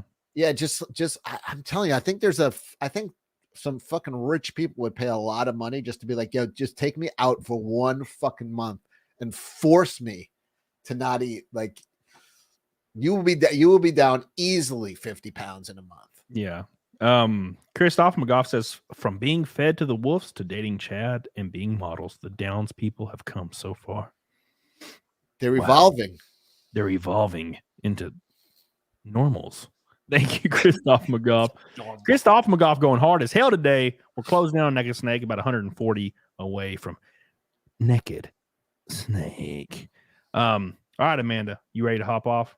Yeah, I gotta go. Sorry. Well, if anyone wants to watch Amanda's amazing show, when do you do it? You do it Mondays? Or no, I have 2. I have my podcast on Thursdays, Wicked's World, and then Saucy Saturdays is my new show with X-Ray Girl and Disparu. Oh, so it's every Saturday with Disparu? What time is that? Nice. 8 p.m. Eastern. Doesn't that conflict with Camel Thoughts? Don't you start at 10? We only go 8 to 10. So I think you start right after because X-Ray went on your show right after. Yeah, she's talking Eastern, so I start at 10 Eastern. Yeah. All right, so it'd be like it's like must see TV. You just go from one show right to the next. Is that exactly? We didn't plan it, but I mean we couldn't have planned it more perfect. Well, that's gonna be good. It's gonna help grow your channel a lot. Yeah. You finally made it. I made it. Yeah, thank God. Rock on. Have a good night. Everybody follow Wicked Virtue on YouTube. One of the mods, please post her channel in the chat. Right. Thank you. Now. Sorry, I have to go early. Have fun, guys. Bye. Bye. Bye.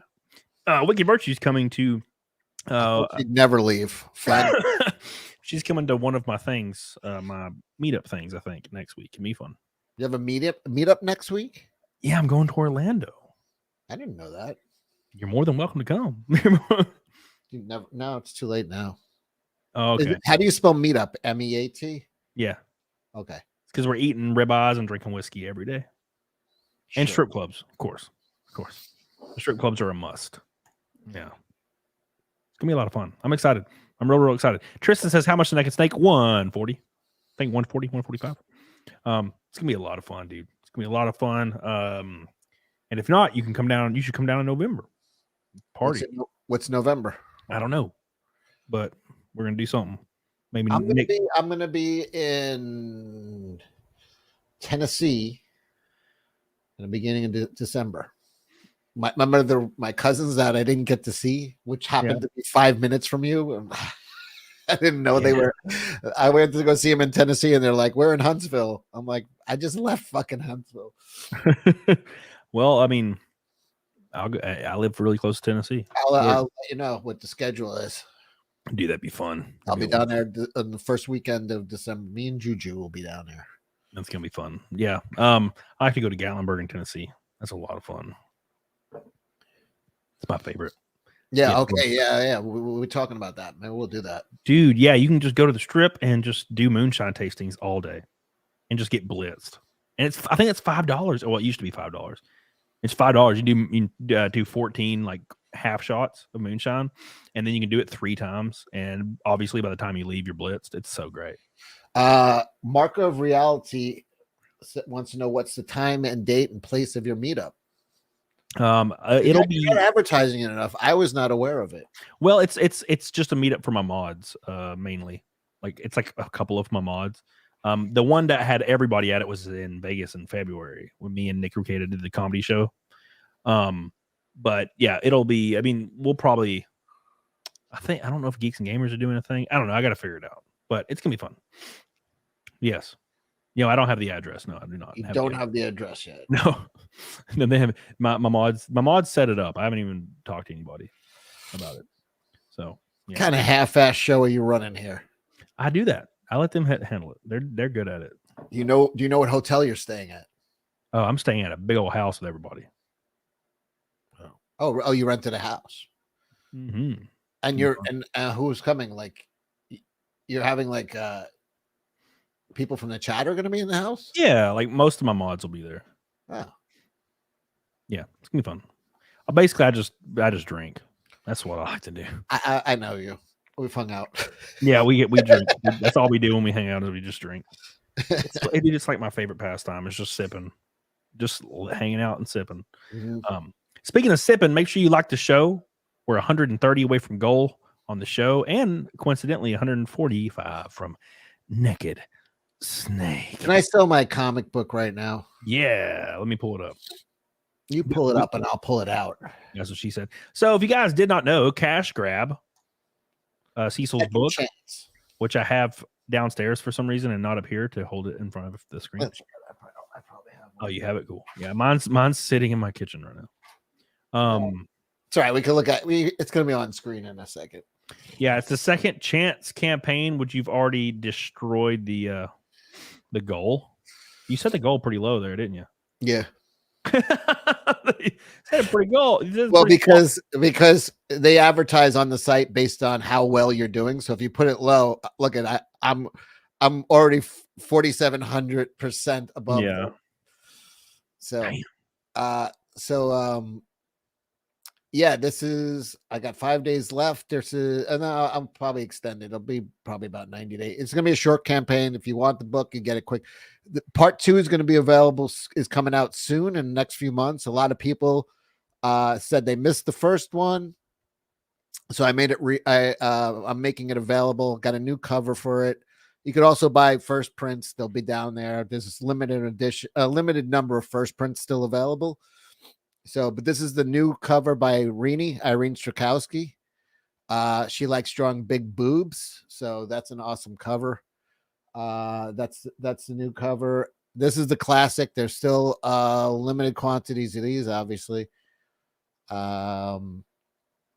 It's a beautiful this cover. Is the first. This is number 1. So if you missed, if number 2 is coming out soon, issue number 2 is coming. Number 2 is perfect. Number 2 is coming out soon. So if you want to get any of these copies of first issue, pick it up now, because a lot of people were like, hey, I missed the first one. So this is a second chance campaign. And this is also Dirtworm Doug. I got pint glasses with the Irene drawing on it. I got some, if you scroll down, you can see bigger pictures. I got t-shirts. If you want to read the first 5 pages of the book, it's right there.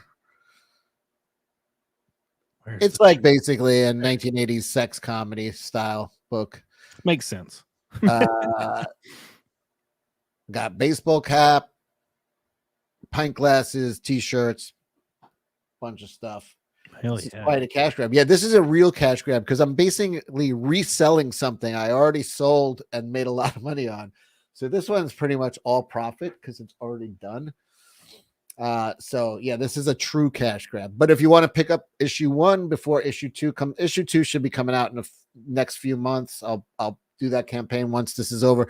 This is going to be quick. This is going to be over within the next 60 days, I'd say. And then the books will be going out pretty fast after that. So there won't be a long wait to get these. And then once that campaign is completed, everybody gets everything delivered, I will launch part 2. So if you want to, so it won't be like 3 years this time. No, that was because I was going through a divorce and there was all the bank accounts were frozen and I couldn't produce the book. But sounds like jizz in nose, sinuses. Yeah, my nose. Dude, same. So I know we had that. We were doing that shit last time we were together. We're doing both our noses are stuff. Yeah. Oh man, that freaking that nasal spray was goated. What the fuck was I saying? Oh, this is a lot of people really regretted missing it the first time. A few of them were suicidal, actually, and you can be forgiven for missing something. You know, if you make a mistake once, you can forgive it. If you miss the second chance, it is unforgivable. And what I fear the most is that if the people watching right now do miss out on a second chance, and it is an unforgivable thing to be given 2 opportunities, and to miss the second shot is really, I'm afraid that people will take their own lives and possibly take their entire family out, Chris Benoit style. And I don't need the money. I just can't live with knowing people will do that if they miss out on this campaign. So don't do it for me. Do it for you. Do it for your little ones if they're in bed right now and dreaming of a tomorrow that may never come because you miss out on cash grab second chance campaign. I don't want to live with that. This is me giving back to the community. This is saying, hey, you fucked up. You missed the first time. You're welcome. You could buy it again. There's a second chance. There you go. Yeah. Get on it, doggone it. I posted it in the chat for everybody. Give it some love. I can't live with the guilt. Please don't hurt yourself and your loved ones. I already have like I think I have all the covers. I think. Except the new one. I won't have the new cover. Damn it. I got fucking grifted. I had to buy the new one. I'm going to back the new one, aren't I? Mm-hmm. Just to get the new freaking cover. Damn, son. That, you know, I don't want you hurting anybody. I don't want you hurting yourself.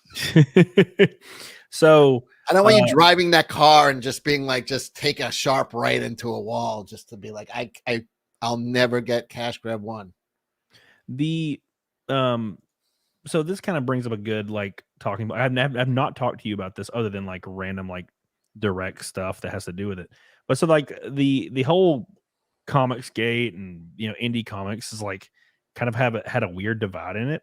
I don't know if you saw. So EVS, he streamed the other day, and I was watching it live. I just saw him go live randomly, and he was talking about the whole Rippaverse situation and the whole like him sending letters to EVS with a weird veiled threat. Oh, a bunch of weird shit going on. Like, did you see any of that?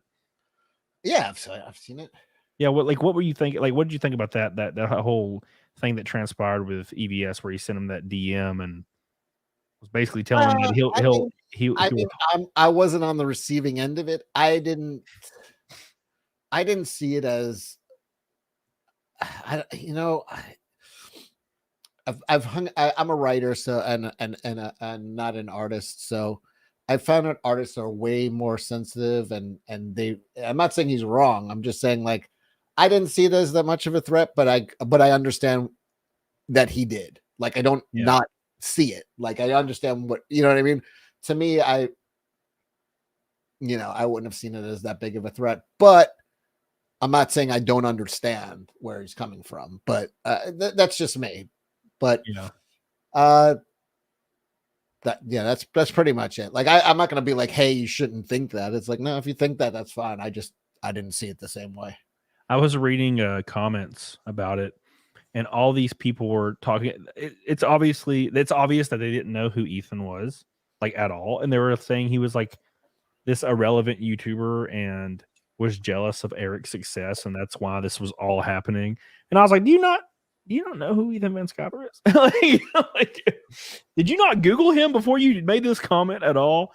It's like, just such a successful comic book artist and writer. And it was really weird. It's just a really weird situation, and it's caused this giant divide, which ultimately is going to end up costing Eric a ton of money. Because it's costing Eric money. It's definitely cost Nick some support. Like, he's taken a brunt of a lot of stuff and now, I don't see it as a great marketing move by Ethan, but Ethan's better at marketing than I'll ever be, so I don't really question anything he fucking does. Like, he can do whatever he wants. He doesn't have to fucking listen to me. But I just see, like, it's a loss for everyone except for Dick Masterson. It's a win for him. Yeah. But everyone around him, including his friends and people like they get they take the brunt of the shit. You know, Eric's obviously taking a hit. It's just I don't know. Do you think the trademark deal would have eventually happened, or do you think do you think they would have never even questioned it? Never would have happened. Interesting. Because I was thinking to myself, like, maybe what if a reverse got like an ISOM got so like mind-bogglingly successful that it would eventually pop up on their radar? Well, then he might have done him a favor by snitching and fucking with his business at an earlier stage in the career. Yeah, could you imagine the settlement? Like if it was like 10 years down the road and there was like $10 or $20 million? Yeah, I mean, right. So but I think it's pretty simple fix. Just put like the Incredible Isom or something like that, and yeah. Or Eric July's Isom. It's over. Yeah, that's what me and Nick talked about. I was like, you know, a simple change, which I'm sure that's going to be what he does going forward. I mean, can't really do much about it now. So yeah, Juju. I like Ethan. I like Eric. I agree. I'm really good friends with Ethan. I'm better friends with Nick than I am with Eric, and I've interacted with Eric and met him in person, and I like him as well. But like, you know, and I even met Dick, who was very nice to me in person. He's never done shit to me. I don't have any hatred towards him, but he definitely caused a fucking shit ton of trouble for his friend, for Eric. And I'm not really like, I don't really dig, like I've told you before, I'm like, one of the earliest things my father said to me is like, if you fuck with another person, a livelihood, you could get killed, and he might not be wrong. Yeah. You know what I mean? Like, that's how I was taught about this. And for these guys to cavalierly fuck with a dude's business and be like, oh, it's a prank, dude. It's like, to me, just as a guy, I'm like, that goes against like something that was ingrained in me really early.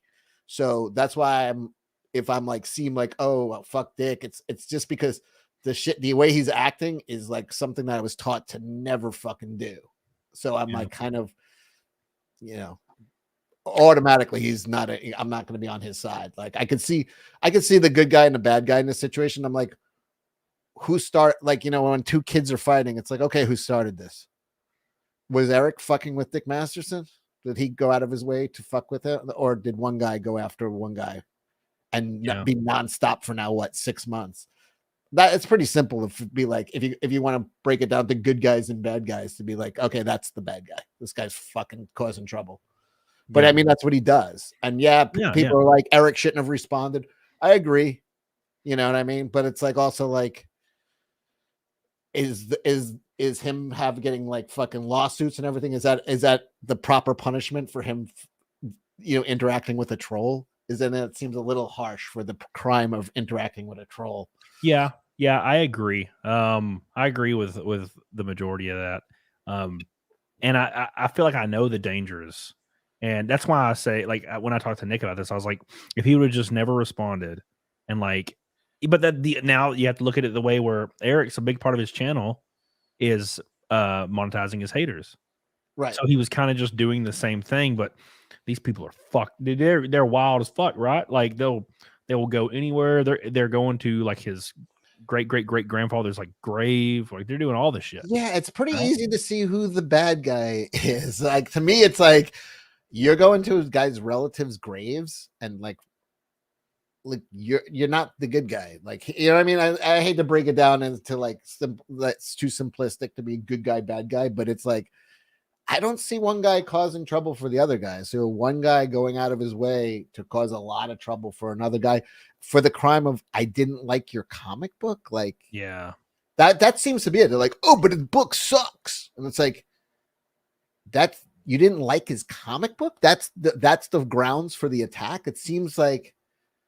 Just say you didn't like his comic book, go on for a few weeks, but now it's like going to his relatives' graves and fucking, what are you out of here? Like, this is fucking insane. It's like, yeah, it's one of those things where, I mean, it's something I would obviously never do. And Eric probably shouldn't have like kept inviting people to come, like step up to him, come pull up. Like he kept telling them to come to him, and I'm like, and then the trolls actually show up, and I'm like, no, fuck, these people are crazy. Don't tell them to come to you, man. I would never post my address. Like, just will. I mean, you can find it, but I would never just be like, "Hey, here's my address. Come see me, motherfuckers." And then somebody's gonna show their ass up. Going to, these people are freaking crazy as hell. So yeah, it was just it was like I feel like it was just a my address is out there, but I mean, I'm not big enough to fuck with. It's like, who would give a shit? Yeah. You know what I mean? Like, that's kind of, it goes with the territory when you're a big name and making big money, which is what Eric's doing. So he's got to grow a thicker skin. I get that. But it's also like, okay, so he didn't have a thick skin. And yeah, he did. Is this punishment overboard for the crime of not having thick enough skin or interacting? Like, it seems like the punishment of like all this shit happening to him is a little bit much for the crime of, you didn't take criticism well, so now I could do anything I want to you. It's like, dude, it snowballed. Really? It fucking snowballed because it was Vito said the book sucked. And then so, which could have been out of jealousy. That's what Dick Masterson said. He was like, he's probably just jealous.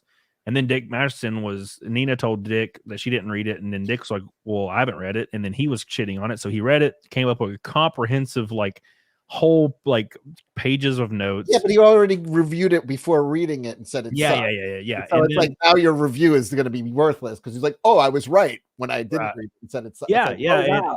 That could be the case too. And then Eric made a video responding to every single like note that Dick Masterson put out, and it just went fucking snowball. It just kept snowballing. Here's the other thing.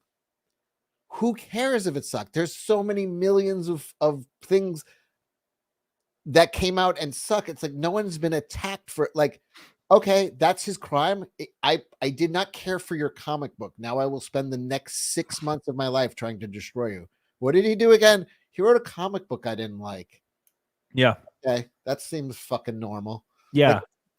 Like, he did well on a comic book I didn't care for. So now I'm going to fucking go as hard in the paint to destroy this guy. It's like, that's his fucking crime. Yeah. It's the thing is me and Nick talked about this the other day. I was like, if the notes for the book was one thing, if I was Eric, let's just like hypothetically, like different alternate universe, I'm Eric and Dick's like, your book sucks. My response would have been like, I agree. And I'm going to make another one that's even shittier. And then Dick would have never said anything. It would have been over. That'd have been the end of it. Cause Dick's like, oh, well, this isn't funny. So I'm done. But then it was just like fucking right hook after right hook, back and forth. And then the fans got involved and it went. Well, it's also don't have an ego. If somebody like came after me, like, and was going out, people do actually go after me. Even though I'm a small fry, like fucking people, it's like, I don't care. Like I've never like, like I'll see somebody call me something online and literally as I scroll to the next thing, I already forgot what the fuck that person wrote. Like that's how I thought of like obsessing on it or I'm not going to be a good target for them because I'm not going to be like, I'll kill you if I see you and I'll fucking like, I don't, okay, go ahead, whatever. Yeah, I agree. That's how I am. That's why trolls they'll say the Camelot, he's just going to wreck in another race, and I'm like, you damn right. Like that's what I do. I'm going to wreck again. It's like I suck, and they're like, oh, okay, and then they move on. Like that's the best way to disarm them is to like agree and then keep fucking right. All right. Mid-tier man says Eric's response was dumb. No, let's concede that fact. I'm not going to say it is or isn't, but let's say it is. It was the wrong. What is the penalty for giving the wrong response to a troll? Is it to now have lawsuits and fucking people showing up at his fucking warehouse and okay, he didn't respond to criticism well. That was kind of fake criticism anyway. It was troll criticism. Even if the book, I don't know if the book is good. I'm going to fucking be real. I like Eric. I never ordered it. I have a million superhero comic books. I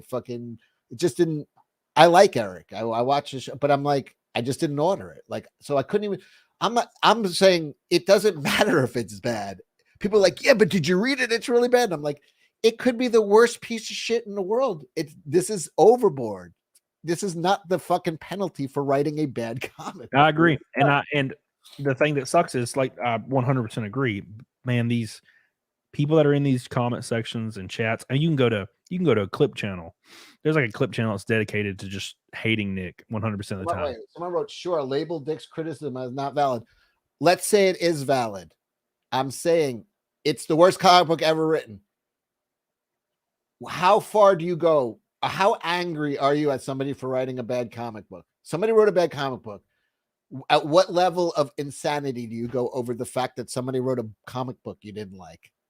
You start sending your producer to their fucking thing. You start fucking saying shit about his wife, which I fucking heard. You go to his relatives' graves. At what point? It's like, yes, okay, let's take it off the table. Let's say it is a terrible comic book. At what point is it overboard? Fucking the crime is writing is he wrote a bad comic book and didn't take your criticism well. I'm like, okay. I think the punishment for not taking the criticism, for writing the book and not taking a criticism, is a little excessive. Yeah, and I think the biggest issue there is, like I was saying with Nick, like there's channels dedicated to hating like Nick Rekieta, and if you go to the comment section, 100% of the comments are unhinged. Like 100% of them, like across the board, they're unhinged, and it's people that are like the same fucking like 25 people are circle jerking in these comment sections, like doing everything but wishing death, which some of them are, and those are the people that are now in fucking control. Like even Eric July said this the other day on Nick's show. He has absolutely zero evidence vetoing Dick's behind anything. He just assumes it, right? And I mean, that's probably a court of law. I mean, it's pretty fucking obvious where the shit's coming from. I mean, it's like, oh, wonder who's doing it. The guy who's fucking said on camera, I want to destroy his business, which he has said, which that's a direct quote. Someone says, you don't want to hurt his business. He goes, no, I do. I want to hurt his, but like, and then it's like, I wonder who's doing this to him. It's like, come on, we fucking know who's doing it. Like, come on. All right, and Jim Seidel brings up a good point. He says the guy that went to Eric's warehouse because Eric DMCA struck him and removed his channel from YouTube. So that's also a point that I always fail to remember. That's one of the biggest points of contention that I always forget is about he was flagging a lot of people and getting channels removed and getting people in trouble, and that's like a no-go when you're on YouTube, regardless of if it's justified or not. You just don't do it, because it kind of falls like what Cecil said: don't mess with people's income. That's the thing I always forget about is the goofy ass fucking. It's stupid. Like, to me, just for anybody out there, I don't even have to hear it from me, but don't fucking. The saying "don't feed the fucking trolls" is a simple. I occasionally, like, I used to like fight with like trolls online once in a while for like a day or two, and then like. You're like, oh my God, what am I doing? Yeah. Like, I just burned 2 days of my life on like fucking some fucking loser. Like, what am I doing? It's like cutting a head off a snake and like 15 appear. It's like, it's like, to me, it's like, oh, you're a fucking loser and a homo. And then it's like, okay, it's fine. Those are true. I am guilty, whatever. I'm a gay loser. Gotcha. Like, what the fuck do I, oh, fucking, Spliff Master 420 fucking said I was a homo. Like, okay. It's an actual good point to bring up. Really good point. Real quick, Ray says, miss you, boy. Hope all's well. Been a minute. Finally managed to clear out the inbox, and now I'm late and gay. Well, I appreciate you, Ray. I'm glad you're back. I love you. Thank you for your $10 Australian boy. We are now 130, I think, or 120 till Naked Snake. Appreciate you for the 228th stream in a row. 200 Watt Studio says Nick had Masterson on one night, and when Nick expressed how sincerely bad he felt about Eric, Masterson was laughing with glee, disturbing. That's Nick's personality. He does that shit. I mean, listen, I would have to say the person who probably took the biggest hit from this shit is Nick. A lot of people turned on him over this shit. Yep. And here's my only criticism of, not my only, but a criticism of Dick is like, hey, if you're doing some shit just for fun and your friend is getting hit for your fucking actions, just move on. Like, but no, he don't give a shit. Like, fucking Nick is taking a hit over this shit. There's no doubt. Yep. Nick, a lot of people are like turned on him because, and it's like, yo, this is your. And I don't expect Nick to turn on Dick. Dick was a big part of why Nick is on YouTube. He's his friend. I don't expect any friend to turn on any friend. But if you're doing shit that your friend is taking the punishment for your shit, which is Dick is doing, and Nick is taking the punishment, I don't know, maybe fucking pump the brakes there, Dick. Nick is fucking taking a lot of shit for your actions. Maybe, move on to the next fucking target. Yeah, Nick gave his legal analysis of like the case basically. And then Eric July made a couple videos, and he would say like a phrase and direct derogatory statements, obviously at Nick Rekieta, but he wouldn't say Nick Rekieta. And then that's when Nick went fucking. I think Nick had one rant stream where it was like fucking burnt to the ground. He went like full scorched earth, and then everything went fucking to hell. And I was like, oh my god, oh no. It was just wild, man. It was wild. But yeah, everybody's taking a hit except for Dick, of course. Max Bandwidth says, "Who cares if Isom sucks? It's not Marvel, man." He put it in quotes and wrote, "That's weak." Who are you quoting? Are you just making up a straw? Who made that quote? You put it in quotes. I would like to know who said that. I have no idea. But yeah, it's been pretty wild. It's been pretty wild to watch. And Nick said he's waiting on it to die down before he reaches out to Eric, unless he already has. And then Nick had a comedy show yesterday, I think, or the day before yesterday, and he said it went really well. So pretty cool. Finally. Coming out on top finally. Mid-tier man says, CECIL, I hope your comic's good. I'll be going to your cash grab. I'm gonna go to your warehouse. Send me monies. No, that's the difference though. If I had a warehouse and somebody came to it and they're like, "What's up, bitch?" I'd be like, "Hey, you want to come in, hang out, and drink?" And they'd be like, "Yeah." Well, here's the other thing. Now you know who Riley is. Like he's a known quantity at this point. Yeah. So you don't have to worry. But like, if you don't know who the fuck somebody is, it is a little fucking like, okay, like I get it. Like I didn't know. I didn't even know Riley was at the fucking show in Tennessee. I didn't know about. Like he's like, "Oh, we spoke." I'm like, I didn't know. I wouldn't remember you because I didn't know who you were at the time. Like, yeah. Whatever. I still don't know. I still have no memory of him there. But here's the thing: like, if you don't know who the fuck he is, you're like, all right, this is a fucking weird. But once you know who it is, like now it's simple to be like, all right, this guy's a troll too. He's kind of a comedian. He's kind of like a funny guy, whatever. He's doing his thing. You can be like, I'm not going to be threatened if he shows up at your door. You'll probably be like, okay. But if you don't know who the fuck somebody is and they show up at your door, you're going to be a little fucking on edge. You'll be like, you know. He put out a terrible diss track. It was, he super chatted me $150 to play it on my channel, and I played it, and I was like, wow, this is terrible. Oh, Riley. It was funny. Thank you, mid-tier. Johan says, I haven't turned on Nick, but I wonder why Nick chooses to associate with Dick. I just feel like Nick's better than that. I get loyalty but limits. Well, it's a sucky situation because I would do the same thing that Nick is doing when it comes to Dick. Now, as far as like streaming and going back and forth, I wouldn't do that. But that's just because I don't. No, I wouldn't tell Nick to disassociate and drop his friendship. Like that's bullshit. That's gay. Like, don't do that. Like, fucking whatever. But what I'm saying is, I'm not saying Nick should do anything. I'm saying if Dick sees his shit is causing a lot of trouble for his boy,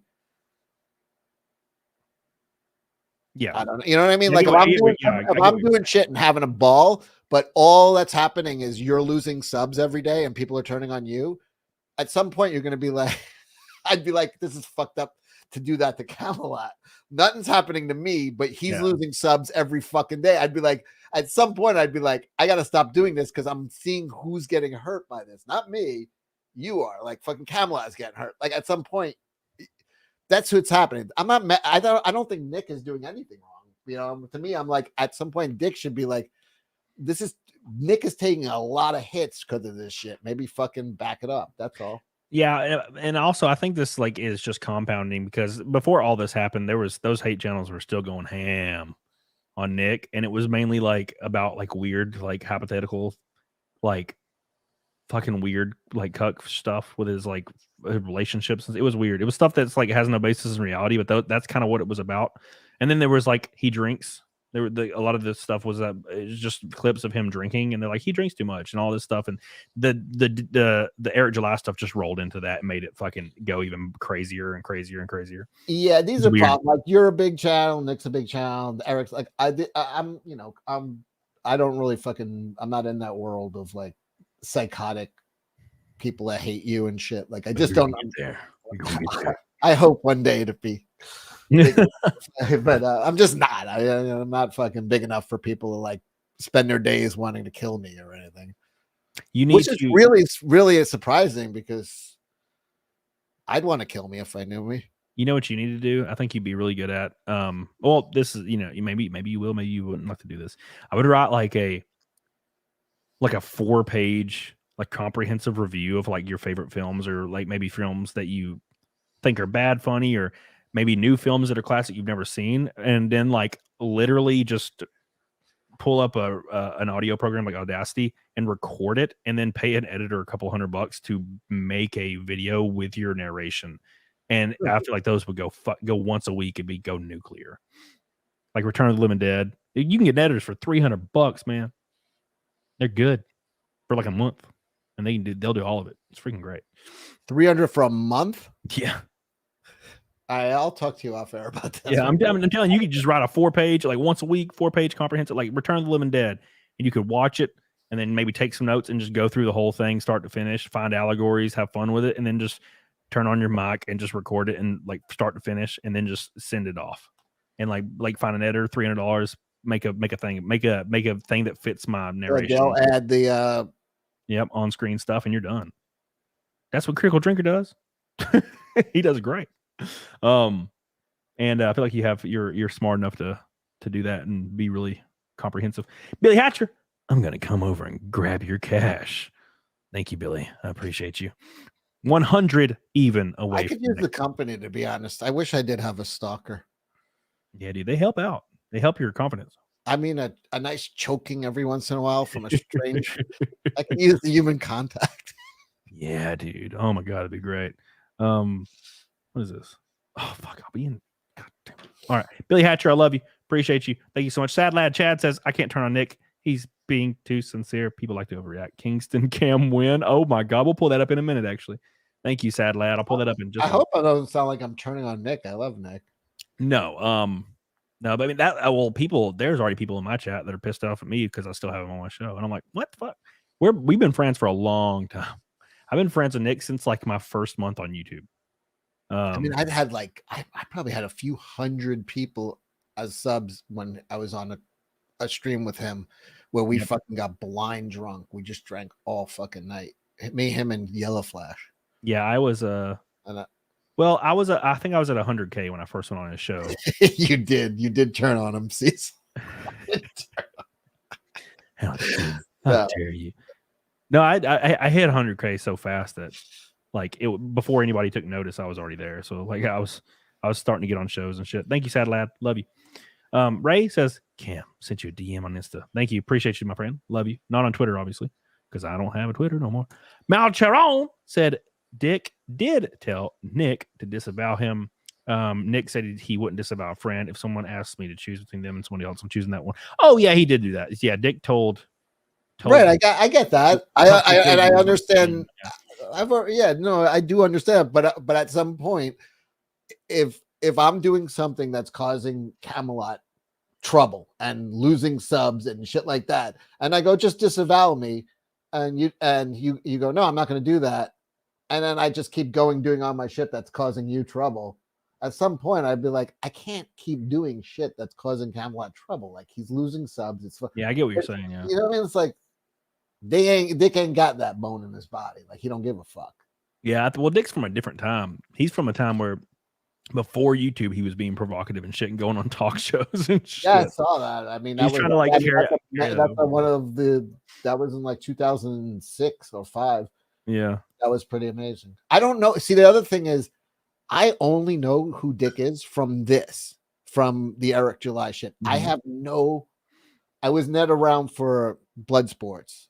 I don't know. I've never watched him or Vito or Ethan Ralph or any of those guys. Like, I know they're famous and I know they have big audiences and I know, but I miss that. I miss that entire era. I have no fucking clue who these guys are. Like, my introduction to Dick Masterson is this. Yeah. And that Dr. Phil thing. I've seen that thing from like 2005. Other than that, I don't know who the fuck he is.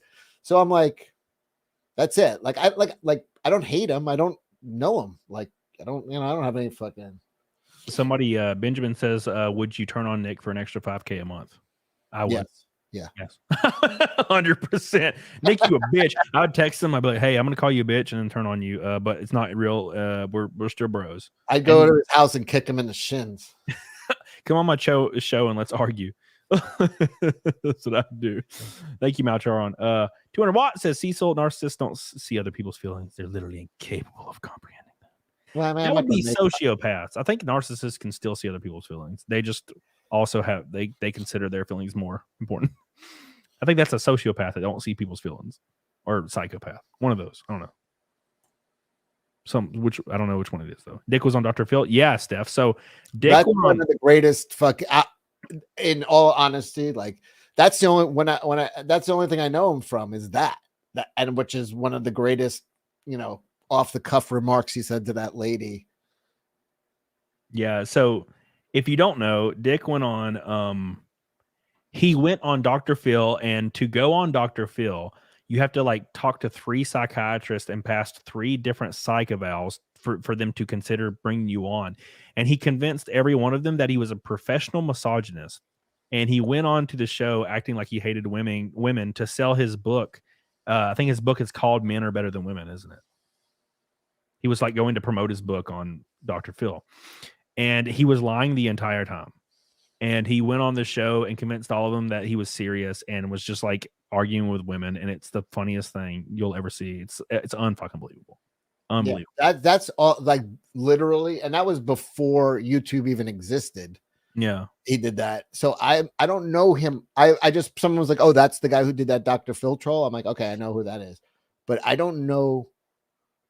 And this is not a slight. I just wasn't watching YouTube during that heyday of all that shit. The guy at the end I kind of knew who Worski was. Yeah. But that's about it. I never saw. I missed Medicare. I missed that whole fucking. I just missed it. I just wasn't around for it. Yeah, it was a little before my time, but I actually remember seeing the Dr. Phil episode when I was a kid. I saw that, but like that's it. Yeah, and I'm trying to find. There it is. He doesn't actually look like he's aged much. It's the weirdest thing. Let me find it. It says, oh god, there's like 2-minute clips. That was 17 years ago, that Dr. Phil thing. Yeah, but here, I'll try to bring it up here in a second. Johan says, CECIL, that's because you're a man. Madison's isn't. I know this is the internet and you need to be spicy for eyeballs, but when you're messing with your supposed friends, you reevaluate. Thank you, Johan. I appreciate you. Get on it, doggone it. You can drive my supercars anytime.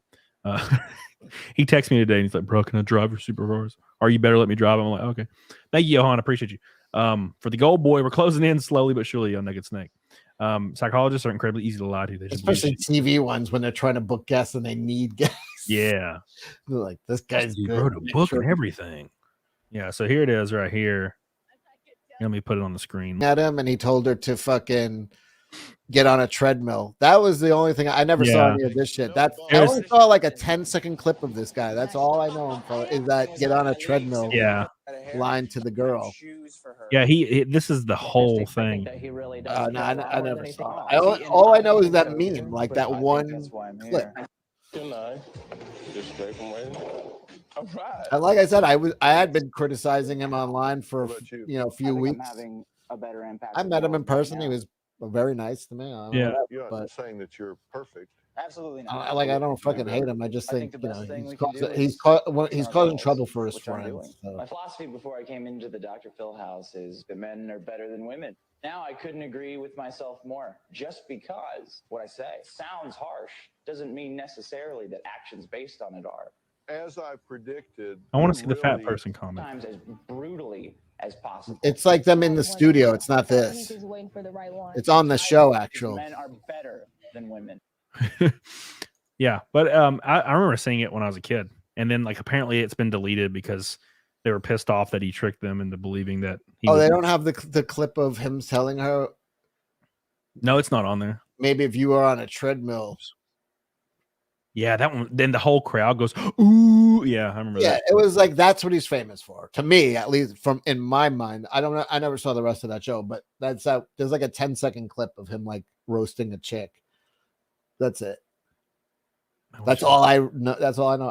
And it's pretty legendary. It's a good fucking clip. No doubt. Oh, it's probably this one right here. I just let women are whores. Like immediately.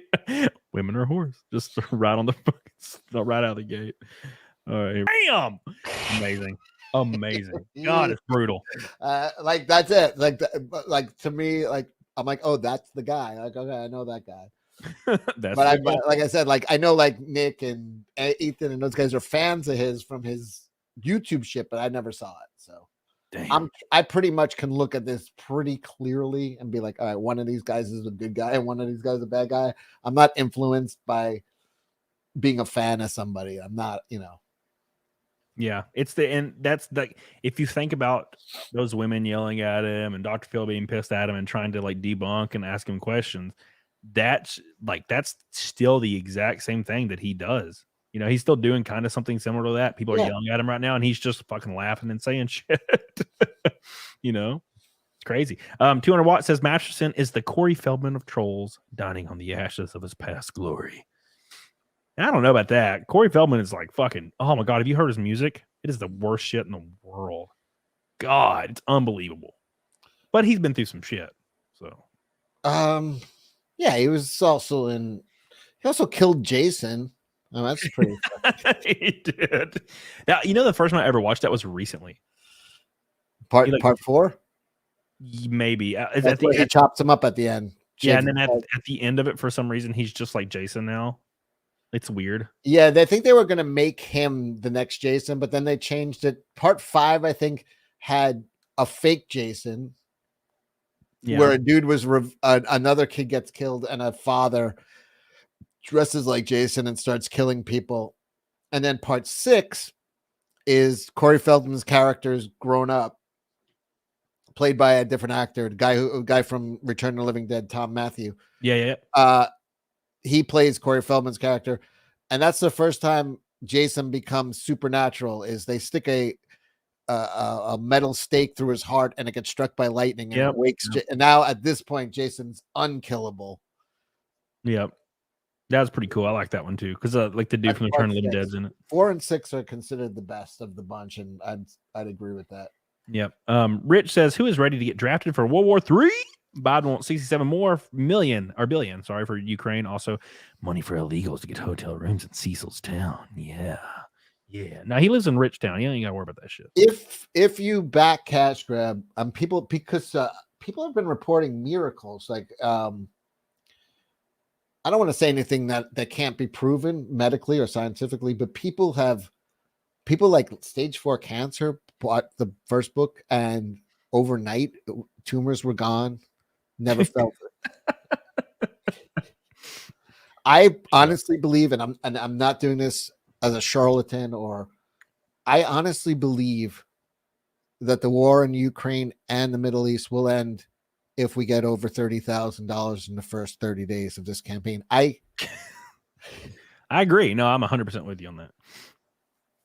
I completely agree. You can't argue with. I every day I get letters. It's just my lupus is gone. I can see. I don't know why I ordered a comic book when I'm blind, but I did, and now it's the first thing I've ever read. They're actually having to learn. They only know it in Braille, so they're learning the alphabet off of cash grab, which is amazing to me. But it's producing miracles every day. Thank you. Old Dirty Fatty said, "I bought Cecil's book and my ED went away." It does miracles, man. It really does. I think You're welcome. You got a couple backers already this show. Chris Stouffer says the Anna sex doll would just lie there like, "I have more chest hair than you." What do you mean it's already and all the way? Why is it so small? Since you can't make me come, go get me some Code Red. You'd be like carving out the voice fucking box. Who put this chip in there? Can you give me some dirt? No. She asked me to get her dirt from the cemetery in my town. I'm like, what is wrong with you?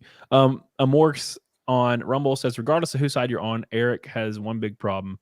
He knew about the trademark 15 months ago. He even tweeted about it back then. He can't deny that. Yeah, that's the shitty. That's probably the most devastating part of it is he could have called it the Invincible Awesome, like like the first issue, and nothing would have ever happened. So it kind of sucks. But it is what it is. Feldman's angelic to the core too is a tour de force. Doubt it. God, his first album was supposed to sound like Michael Jackson. You know what's up with the kid? What's up with the youth? That song.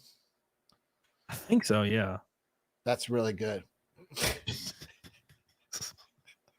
I watched a video. He did like a live video or something. Oh my God, it was awful. Oh, Jesus. I mean, I think people just go to watch the train wreck. Like, does anybody ever be like, holy shit, he blew me away? Like, that was awesome. You're just going to watch him. Like, it's kind of weird. Oh, he's in music videos.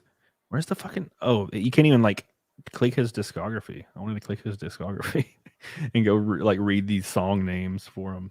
God. And he was in good movies, right? What was he in? He was in Stand By Me, which was a great movie. He's in The Goonies. He was in Friday the 13th Part 4. Yeah. He was one of the few people that actually killed Jason, really kill him. He was in Lost Boys. Lost Boys, yeah. Oh, good movie. Yeah, he's been in a lot of shit. Russell Hall said, imagine if The Room was a music album. I love the music in The Room. I feel like I'm the only person, but I love it. The boo doo doo doo doo doo doo doo. I love it. He's in Gremlins, yeah. And then the freaking like random porn music is so good. And it's all custom to the movie. He got it written and recorded and everything for the movie. He didn't even fucking get like trademark or copyright stuff. He just fucking did his own music. And it's awful and it's so good. God, what a great movie. I love that movie. You ever seen The Room? Yeah. God, it's amazing. A masterpiece, dude. It's a fucking masterpiece. Whew, what a great movie. I love it. By the way, guys, let me give a little bit of an announcement. Wednesday, I'll have Disparu on the show. His freaking content has been going crazy late. What a great channel. I've been watching every single review of Robin Hood. And I don't know if you saw that, Cecil. Did you see that? Like, no, I just only got introduced. I don't know why, but I just got introduced to Disparu recently. Yeah, he's great. I haven't watched him. Like, I just started following him on Twitter and just recently. Yeah, he's been putting out videos. I'm catching up with his stuff. It's good. It's awesome. And he's been making Robin Hood, like, basically reviews and talking about Robin Hood videos or the episodes. Did you see that they had Director X? Yeah. He was on Critical Drinker's show and he was on Hypnotic show. I think it's Hypnotic. And I was like, this motherfucker actually went on these shows. Like, did the studios let him do this? Holy shit. That shit's not getting picked up again, man. God, diggity damn. It's rough. That's right. The shows I've been watching Disparu's. I didn't see the interviews. How did you watch the interviews with him? No, he was like joking. They were joking back and forth and having a good time. So it seemed like it was pretty casual. But there was this like episode when basically the entire block is like all the prices are going up in the block they live in because of all the rampant crime that is by the main characters. Because for some reason they're like good characters, even though they do crime all the time. And this guy's like, why don't they just turn themselves in? And then the lady's like, they can't do that. It's not their fault. It's the rich people's fault. And I'm like, what the fuck is happening? They're literally the ones doing the crimes.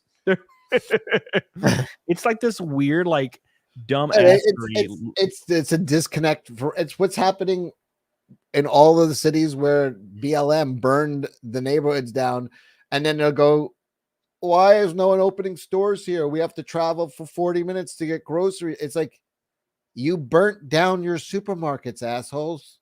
Yep. And no one wants to reopen because it's not worth the risk reward. They'll go open it. If they're going to spend the money to open a supermarket, they're going to open it in a place where people probably will not burn it to the ground. Yep. It's wild. Did you know Walmart had $3 billion in theft last year? $3 billion. So much so as in high risk places, they're opening police departments, like actual. That's not a bad idea. Yes, and in very high theft markets, they're just closing the stores, like in Oregon. Well, I mean, yeah, you live in San Francisco, and it's a fucking nobody's opening shit. Seattle, right? Is it Seattle? What the fuck is it in Oregon? What's the city in Oregon? Portland. Fuck. Portland. Got it. Ooh, my Alabama brain was like Washington. My Alabama brain was like firing synapses, like Portland, Seattle, and San Francisco. They all have these like, well, I mean New York City too, but they have these laws where there's no penalty for shoplifting. Yep. The thing is, there's a huge population of people that live right there. In New York City, even though it's heavily populated, there's not a huge neighborhoods in. You know what I mean? It's like there's still enough people that come in and out of the city every day to have new customers come in. So if this shit is stolen, it could get worked into the price. Yeah. But in places like San Francisco, they just closed like fucking 20 Walgreens, and they're not coming back. They're done. Like, and then the people are like, "Oh, this is bullshit. There's no stores here." And it's like, the fuck what are you out of your mind? Why would anybody open a store? It's literally legal to steal up to $1,000 worth of goods. In New York City, it's a misdemeanor. A desk appearance, you are arrested, ticketed, and released for another court. You are released same day for armed robbery in Manhattan. Armed robbery is a misdemeanor. It's crazy. It used to be 10 years. Yeah. You be looking at 10 years for armed robbery. It is a misdemeanor now. And then they're like, why is crime going up? And it's like, dude, like San Francisco released recently that they are having to cut like $200 million in the next like week or something in funding, like in $200 million from another place, because they're just underwater, completely underwater. And apparently California won't bail them out. So it's like, oh, well, we're fucked. They're fucked. And I mean, everybody's moving away because from these high crime places like Portland. They're just closing everything in Portland. Like, there's no reason to live in a city anymore. There was a video. There was a video. It was like a city street, and I don't know where it was. But there's like cars just going down the road, and there's just like these groups of youths, probably like 14 to 16, 12 to 16. Youths. Youths. And I don't have a picture in my head. What do the youths look like? So rapper, God damn it. I gotta get a drink. I saw the video where they're just smashing cars. The cars are coming by, and there's like 20, 25 kids running out in front of the cars and just jumping on them and like stomping the windshields. And I'm like, dude, if it was me, if I was I have a Dodge 2500 Bighorn, it's a fucking monster truck. If a bunch of kids like run out in the middle of the road, I ain't stopping. You're just gonna be like, that's all you're gonna hear. Oops. I'll be right back. I gotta get a beer and get rid of the other 2 beers. Read some super chats. Oh yeah, I was trying to realize what you were saying. If we get rid of the other 2, I was like, oh, I get it.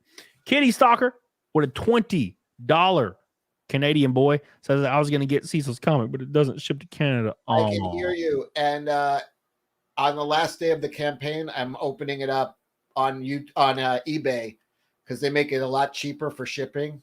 So you'll get it at the same time as anybody who ordered on the campaign, but I'll make that announcement. Last day of the campaign, I'm opening an eBay store, and all international sales will go through that.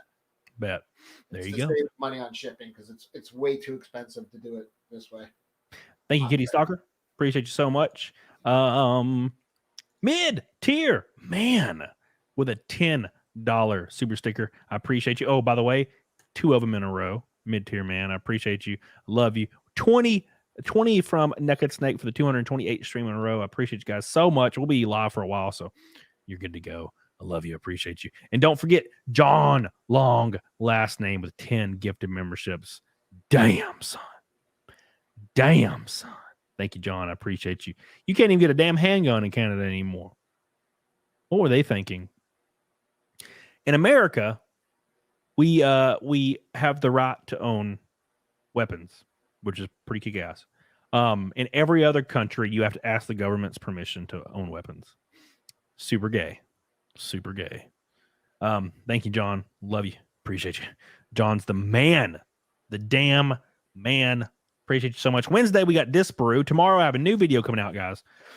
Tomorrow, this video is going to be spicy. Very spicy. Please make sure you check it out. It's going to blow your asshole off. You'll have no asshole. You'll have to wear one of those bags on your stomach. That's how bad this is going to be. Make sure you watch it tomorrow. Share it with your friends. Post it on your Facebooks, your Instagrams, your Reddit accounts, r/videos, everything you can imagine. And you may be asking yourself, oh, but if I post it, it doesn't matter. No one clicks on my stuff. Dude, even you posting it and no one clicking it is a big deal, because that means it's getting shared off site. The algorithm loves that. So give it some love, guys. Please give it some love. And also, before I forget, bitches, the street. Yeah, we'll do that. We're going to do that. My alt channel, Camelot Live, because I've been getting banned on every damn thing. I made an alt channel. So go give it a check. Sonia or Billy or somebody in the chat, can you post a link to it? Actually, you can just type in !ALT. This is the channel right here. Just hit 10,000 subs today. It's been really doing well. So give it a look, see, subscribe on there, give it some love. Just in case anything happens here, you got my alt channel right here. Give it some love. So there you go. Give it a little bit of that. Little bit of that kissing on the pissing, boys. Thank you for everything you do for me. It's been really cool. I'm watching that channel do really well. Ray says, for CECIL, would you be open to hosting your comic or a catch-up campaign on your own website, asking for a friend? Kind of like Eric D set up, but your own. Yeah, maybe I'll do that for part 2. I'm looking into doing that right now, actually. Interesting. Yeah. Because do you have to give a percentage like on other websites? Yeah. It's like 5 or 6%. Damn. That would suck if you made like millions. That 5 or 6%. Well, that's why Eric's got it set up like that. I know my friend Shane Davis has it set up like that. He has his own site. There's a few guys doing it, so damn. It might be worth it. Damn. Thank you, Ray. I appreciate you. Give him some love. The $10 Australian boy. Sad Lad Chad says, Snake, let's go. We officially finally hit Naked Snake right there. Look at that. For the 228th stream in a row. Damn, that's wild. Can't believe it. We keep doing it somehow. Wait, hold on. Let me do the math, CECIL. 222. Wait, no, 228, 238, 240. I'll be here for a while. 22.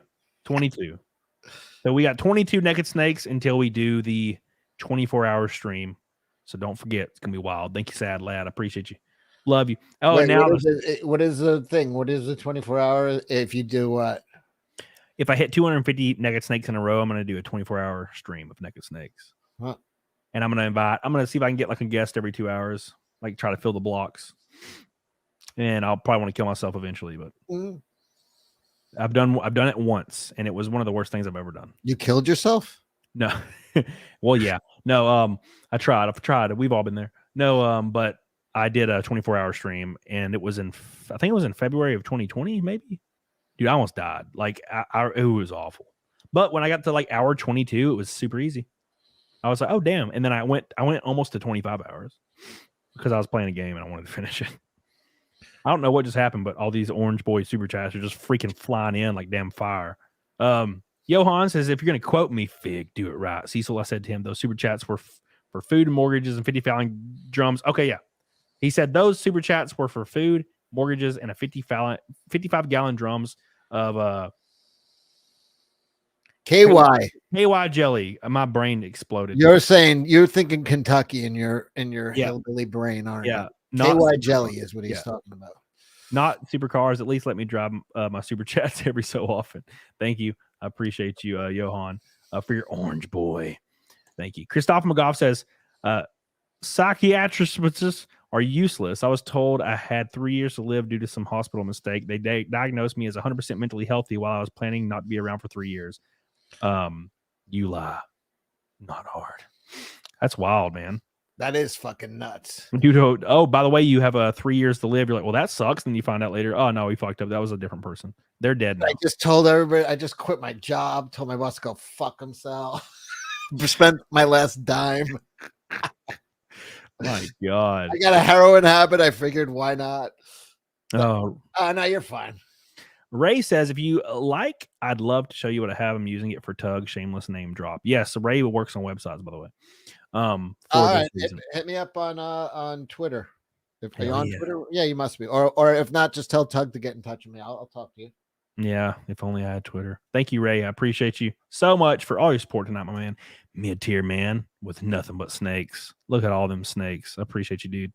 Naked Snakes officially. We already hit it, boys. We already got there. Those 3 orange boys in a row did help out a lot towards supercars. But does that mean we're taking off for shirts again? Yeah, dude. It's gonna be a lot of fun. I'm so excited. Let me go get some oil. You say oil? Just joking. You gonna put some oil on you, make you shine, bro? I remember one time I was at the gym and I was looking pretty cut up top, but I was like, man, I want to look cutter, and I just like took water and splashed it all over my chest and rubbed it in, and I just looked like a freaking freak. It was awesome. You did that in the gym? Yeah, in the bathroom. Oh, not like in front of everybody, like a gay. Not like a gay, bro. Not like a gay. Oh Even in the bathroom's pretty gay. No, that's cool. You party it on. You're like, yeah. Look what I'm doing, guys. That's what you gotta do to look thick. I'm gonna pour this oil on you. I'm glistening over here. Yeah, dude. Thank you guys on Rumble, by the way. And locals, Ben SC had a locals dono that I can't read because the freaking window's stupid. Oh my god, are you kidding? And it disappeared. Of course it fucking did. It says she's beached. It was probably responding to the lady that kept fucking falling over. We are 49 locks. That was the sea reclaiming a well. That was the sea saying, no, not today. You're not beaching yourself today. We're pulling you back into the sea. That reminds me of people that like just drown in a pool or in a bathtub and they're like not drunk or anything. She just had to walk and not fall down for more than 6 steps. She could only walk. There was no water around her. She just was like panicked and her knees buckled. God. Ray says he can't DM you on Twitter. Oh, send me just a regular message at Dick and Comics. And I'll follow you. There you go. Get on it, dog on it. Yeah, it's just the weirdest shit. You'll see people that'll do they'll do like a backflip and just die.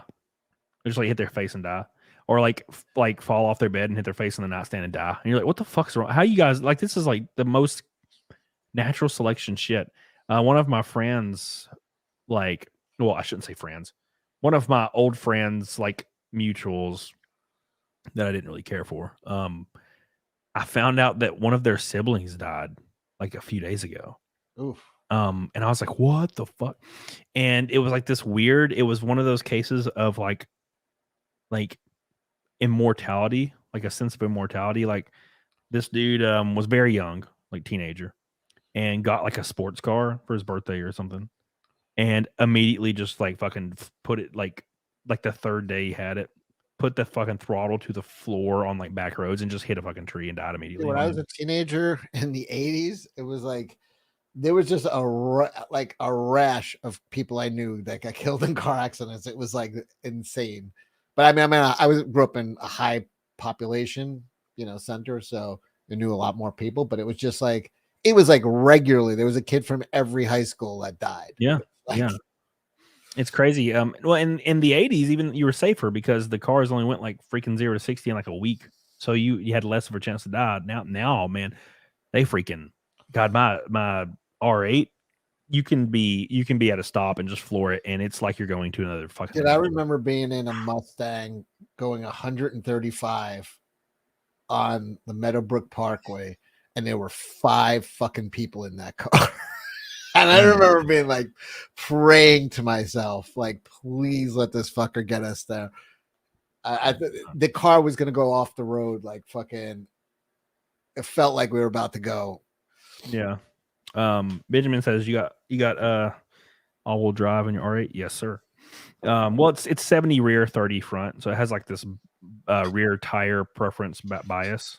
So it has like 30% power in the front and 70%. I think it changes to, I don't really know how the inner workings work on that car, but 200 watts says C was trying to reclaim a well. Honest mistake. It happens to the best of us. Christoph McGough says the hospital left me a voice message telling me I wasn't dying after all. Public health care is amazing. Oh, by the way, Mr. Christoph McGough, we have reevaluated, and we determined that you are definitely not dying of ball cancer. That was somebody else. Dude, I had fucking a situation where I had an offer on a house, and my real estate agent just called me up and was like, yo, what the fuck happened? They're like, yeah, I ran your credit and your credit just dropped. Your credit, you're not going to get this loan. You have to close today. And I had to close for like more money than I needed to actually pay. I ended up paying like $20,000 more because I had to fucking close before they ran my credit again. Yeah. Okay. So I just do it, and then I fucking hit the IRS. I'm like, what happened? It was for unpaid $121. And then I went to my accountant, and they're like, we always overpay and take the refund. They're like, this is, and then they sent me a thing. Yeah, our bad. You don't know it. I was like, so some nameless asshole fucking destroyed my credit over $121. I ended up paying like on the fucking mortgage, like, because I had to close before fucking it was a fucking night. It was like, will anybody even be reprimanded? Will anybody even be fired? Like, no one's even, you're just fucked. Like, they're like, that's it. And I was like, oh no, you don't owe us you know what? You don't owe us anything. Our bad. Yeah. I've had that happen twice. So one time I noticed my credit dropped, and I was really confused, and I went and found out all the information on it. And a hospital had charged me like $268, I think, and my insurance paid for it. It was a long time ago. It had been years. And there was a difference of like $18 that for some reason wasn't accounted for. And they sent it to collections and fucking nuked me into orbit and just destroyed my credit. And I was like, what the fuck? So I paid it, obviously. I called an 800 number, and they're like, they pulled it up, and I paid it immediately. And then over time, it kind of fixed itself. And I was like, well, that was pretty gay, but whatever. And then I was looking at a house like 2 years ago, and I was about to sell my house. I was thinking about selling my house, and I started looking at houses, and I found this really great house, and I was real excited, which I'm glad didn't happen because I prefer where I am now. But I found this really cool house, and I started the whole loan process. And I shit you not, I found this house, started the loan process, and while the loan process was going on, my credit dropped like 100 points. And I was like, what the fuck? Exactly what happened to me. And I go look, and my mortgage company from my old house accidentally listed me as not paying a payment for 60 days. And the payment was for the previous month. So it couldn't even have been, it was like 17 days. And I wasn't late, by the way. And they just accidentally clicked, I was late for 60 days. They can't undo it. They can't undo it. No, they can't undo it. That's the other thing. I was like, so can you take it off? And they're like, there's no undoing it. Like, yep. It went from my credit went from like 740 to like 638. Oh, here's what it was. I was selling I was selling a house, and that house was going to go through, and then I was going to use that money and take a much smaller loan. But now, because my credit card was going to get fucked, my credit was going to get, I had to take a huge loan, a way bigger loan than I needed. Otherwise, I was going to lose this house. I was going to lose this house unless I took a huge loan. The loan I was already going to take was fucking much smaller because my other house was going to go through in time. But so I had to take a much bigger loan because I didn't have the money from the sale of my house that I was living in. And it was only like a few days difference. It was like 3 days difference, but it was going to be run again. So I had to take a huge fucking loan. It was like $20,000 more in interest I had to pay for a fucking mistake. God damn, that's brutal, man. That's how they get you, man. It's a damn scam, and it's such a scam because I remember at the same time, this is the craziest part of that whole process because I left out some critical details. When I was applying for this loan, the loan lady was like, "Oh, well, you need to get a better." Because they said my debt to income ratio was not doable. So she said, you need to pay off this loan with this bank, which was my Mustang at the time. And you need to pay off this loan that's associated to your PayPal credit card. And I was like, okay, cool. I paid them off that day. Paid my car off. I only owed like $6,000. It takes like 90 days before it fucking yeah. But I paid off that car and I paid off my credit card, and then she's like, "All right, you're good to go." And then a week later, I get the notification that my credit dropped for that one thing, and then my credit dropped again because my credit age went down because I closed those 2 fucking loans out. And I was like, I wanted to die. I remember it going down. It was like 638, and I was like, well, that's the end of my life. And then I got a notification a month or 2 later, and it was like 617, and I was like, what the fuck's happening? And it was because I closed that loan. That lady told me to pay off those loans. Fucking destroyed my credit. I was like, well, damn. And now it's back up to 700, but it took like 2 years. So it's brutal. Fucking brutal, man. God, they got me. They got my ass. 33 likes until 500, you bitches. 33. What does that mean? Nothing. I just like likes, man. And these bitches need to give me likes. That's what I need. It's what I require. I need affirmation. Okay. Affirmation from my audience. I lost 2 credit cards from fucking Citibank in the last 2 months because I was putting in a payment, like an extra payment, it wasn't a needed payment. I didn't miss a payment. I was just throwing an extra payment to pay it down. And I sent it from a bank account I accidentally clicked a bank account that didn't exist. So it was a non-payment, a bounced on each one of those cards.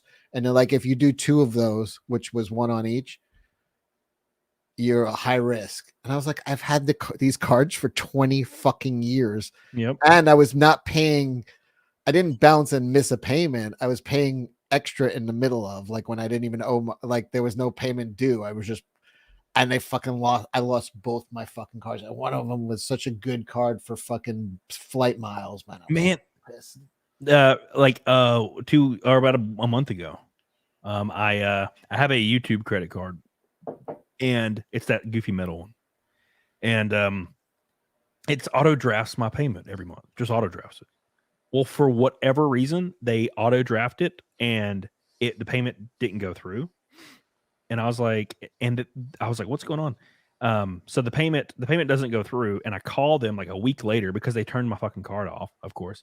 And I was like, what's going on? It's like, yeah, our payment didn't go through. And I'm like, okay, well, it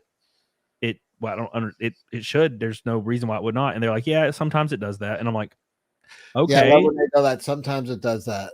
It's like, well, what's going to happen? And they're like, oh, we'll turn your card back on in like 2 or 3 weeks. But luckily it didn't hit my credit or anything. But the funniest part, I'm going to get my credit hit for those 2 cards being canceled. Yeah, I hope not. That would suck. It was like I never missed the payment. There's no like late payment. It was just like, I was like, let me just fucking let me pay this down. And I fucking paid 2 cards. Yeah. But I accidentally had like a dead account, and I forgot to fucking put the right. I was like, Yeah. So what they ended up doing with me was they were like, well, we'll turn your card back on after it reauthorizes the payment. And I was like, look, it comes out of my savings account, and there is my savings account's higher than the limit.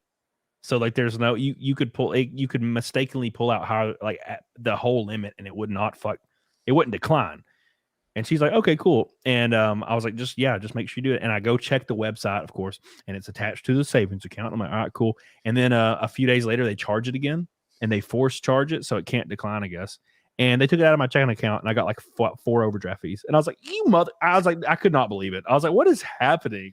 They just destroyed my ass. Just nuked me into fucking orbit. I was like, God damn, those sons of bitches. They got me. They got me good. So it's whatever. They've been great to me for years until that happened. The YouTube credit card was the shit, and then I went down the drain like in 1 fucking month. It's crazy. Maybe they changed management or something, because it just all of a sudden was crazy. It's crazy. Boys, we are going to raid Mr. Let me make sure real quick. Before we do Naked Snake, let me set this up so I don't forget who we got. We got Runkle. Okay, so I think we're going to do Nick. Yeah, let's do Nick. Let's do Nick Arcada. He's my boy. And we're going to do Naked Snake and log off here. I have a new video tomorrow coming out. It's going to be spicy. I know it's been a week since my last video. I apologize. But I have had like 4 shows in between them. So you just get over it. Okay. I can only do like 4 or 5 pieces of content. And then I also have 1 or 2 daily videos on my alt channel every single day. So make sure you're subscribed on that. It's time for Naked Snake, boys. I appreciate you guys so much. Make sure you like the stream. We're 20 away. 20 away. It's time for Naked Snake for 228 streams in a row. Let's go. We're going to have a lot of fun, boys.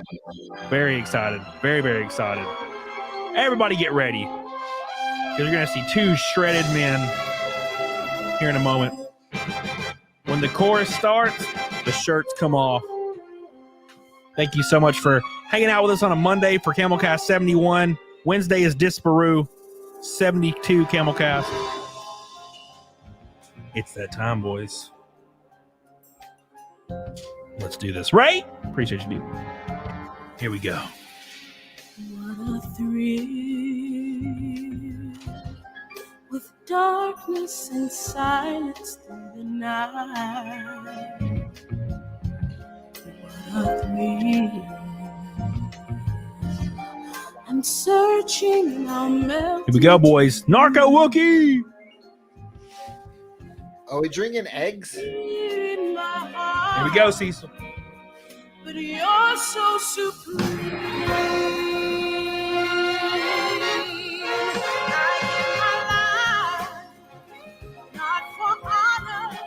Oh, yeah. You ready, Cecil? Let's go. Let's go. I got a mask to deal with. In my time, there been nobody else. Cry. It's the way I fly to you. Here we go. I'm still in a dream, snake eater. Give us some one-liners. You ready?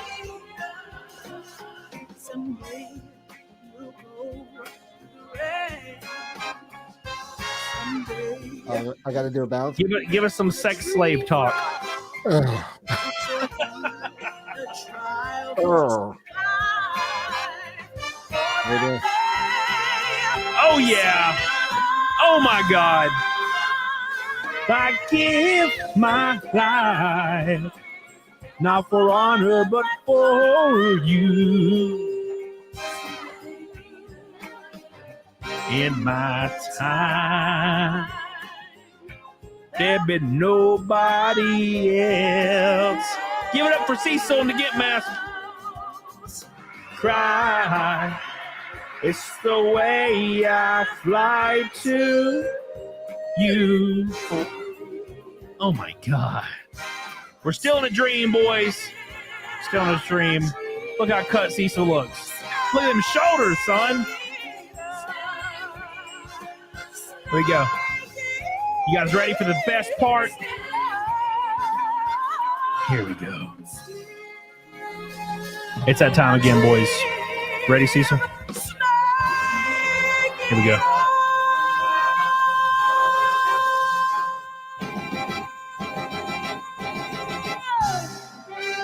Nice. Nice. Thank you guys so much. And don't forget Ray with an orange boy to finish it off. Says for you, my friend. Thank you so much. Love you. I appreciate you, Ray, my man.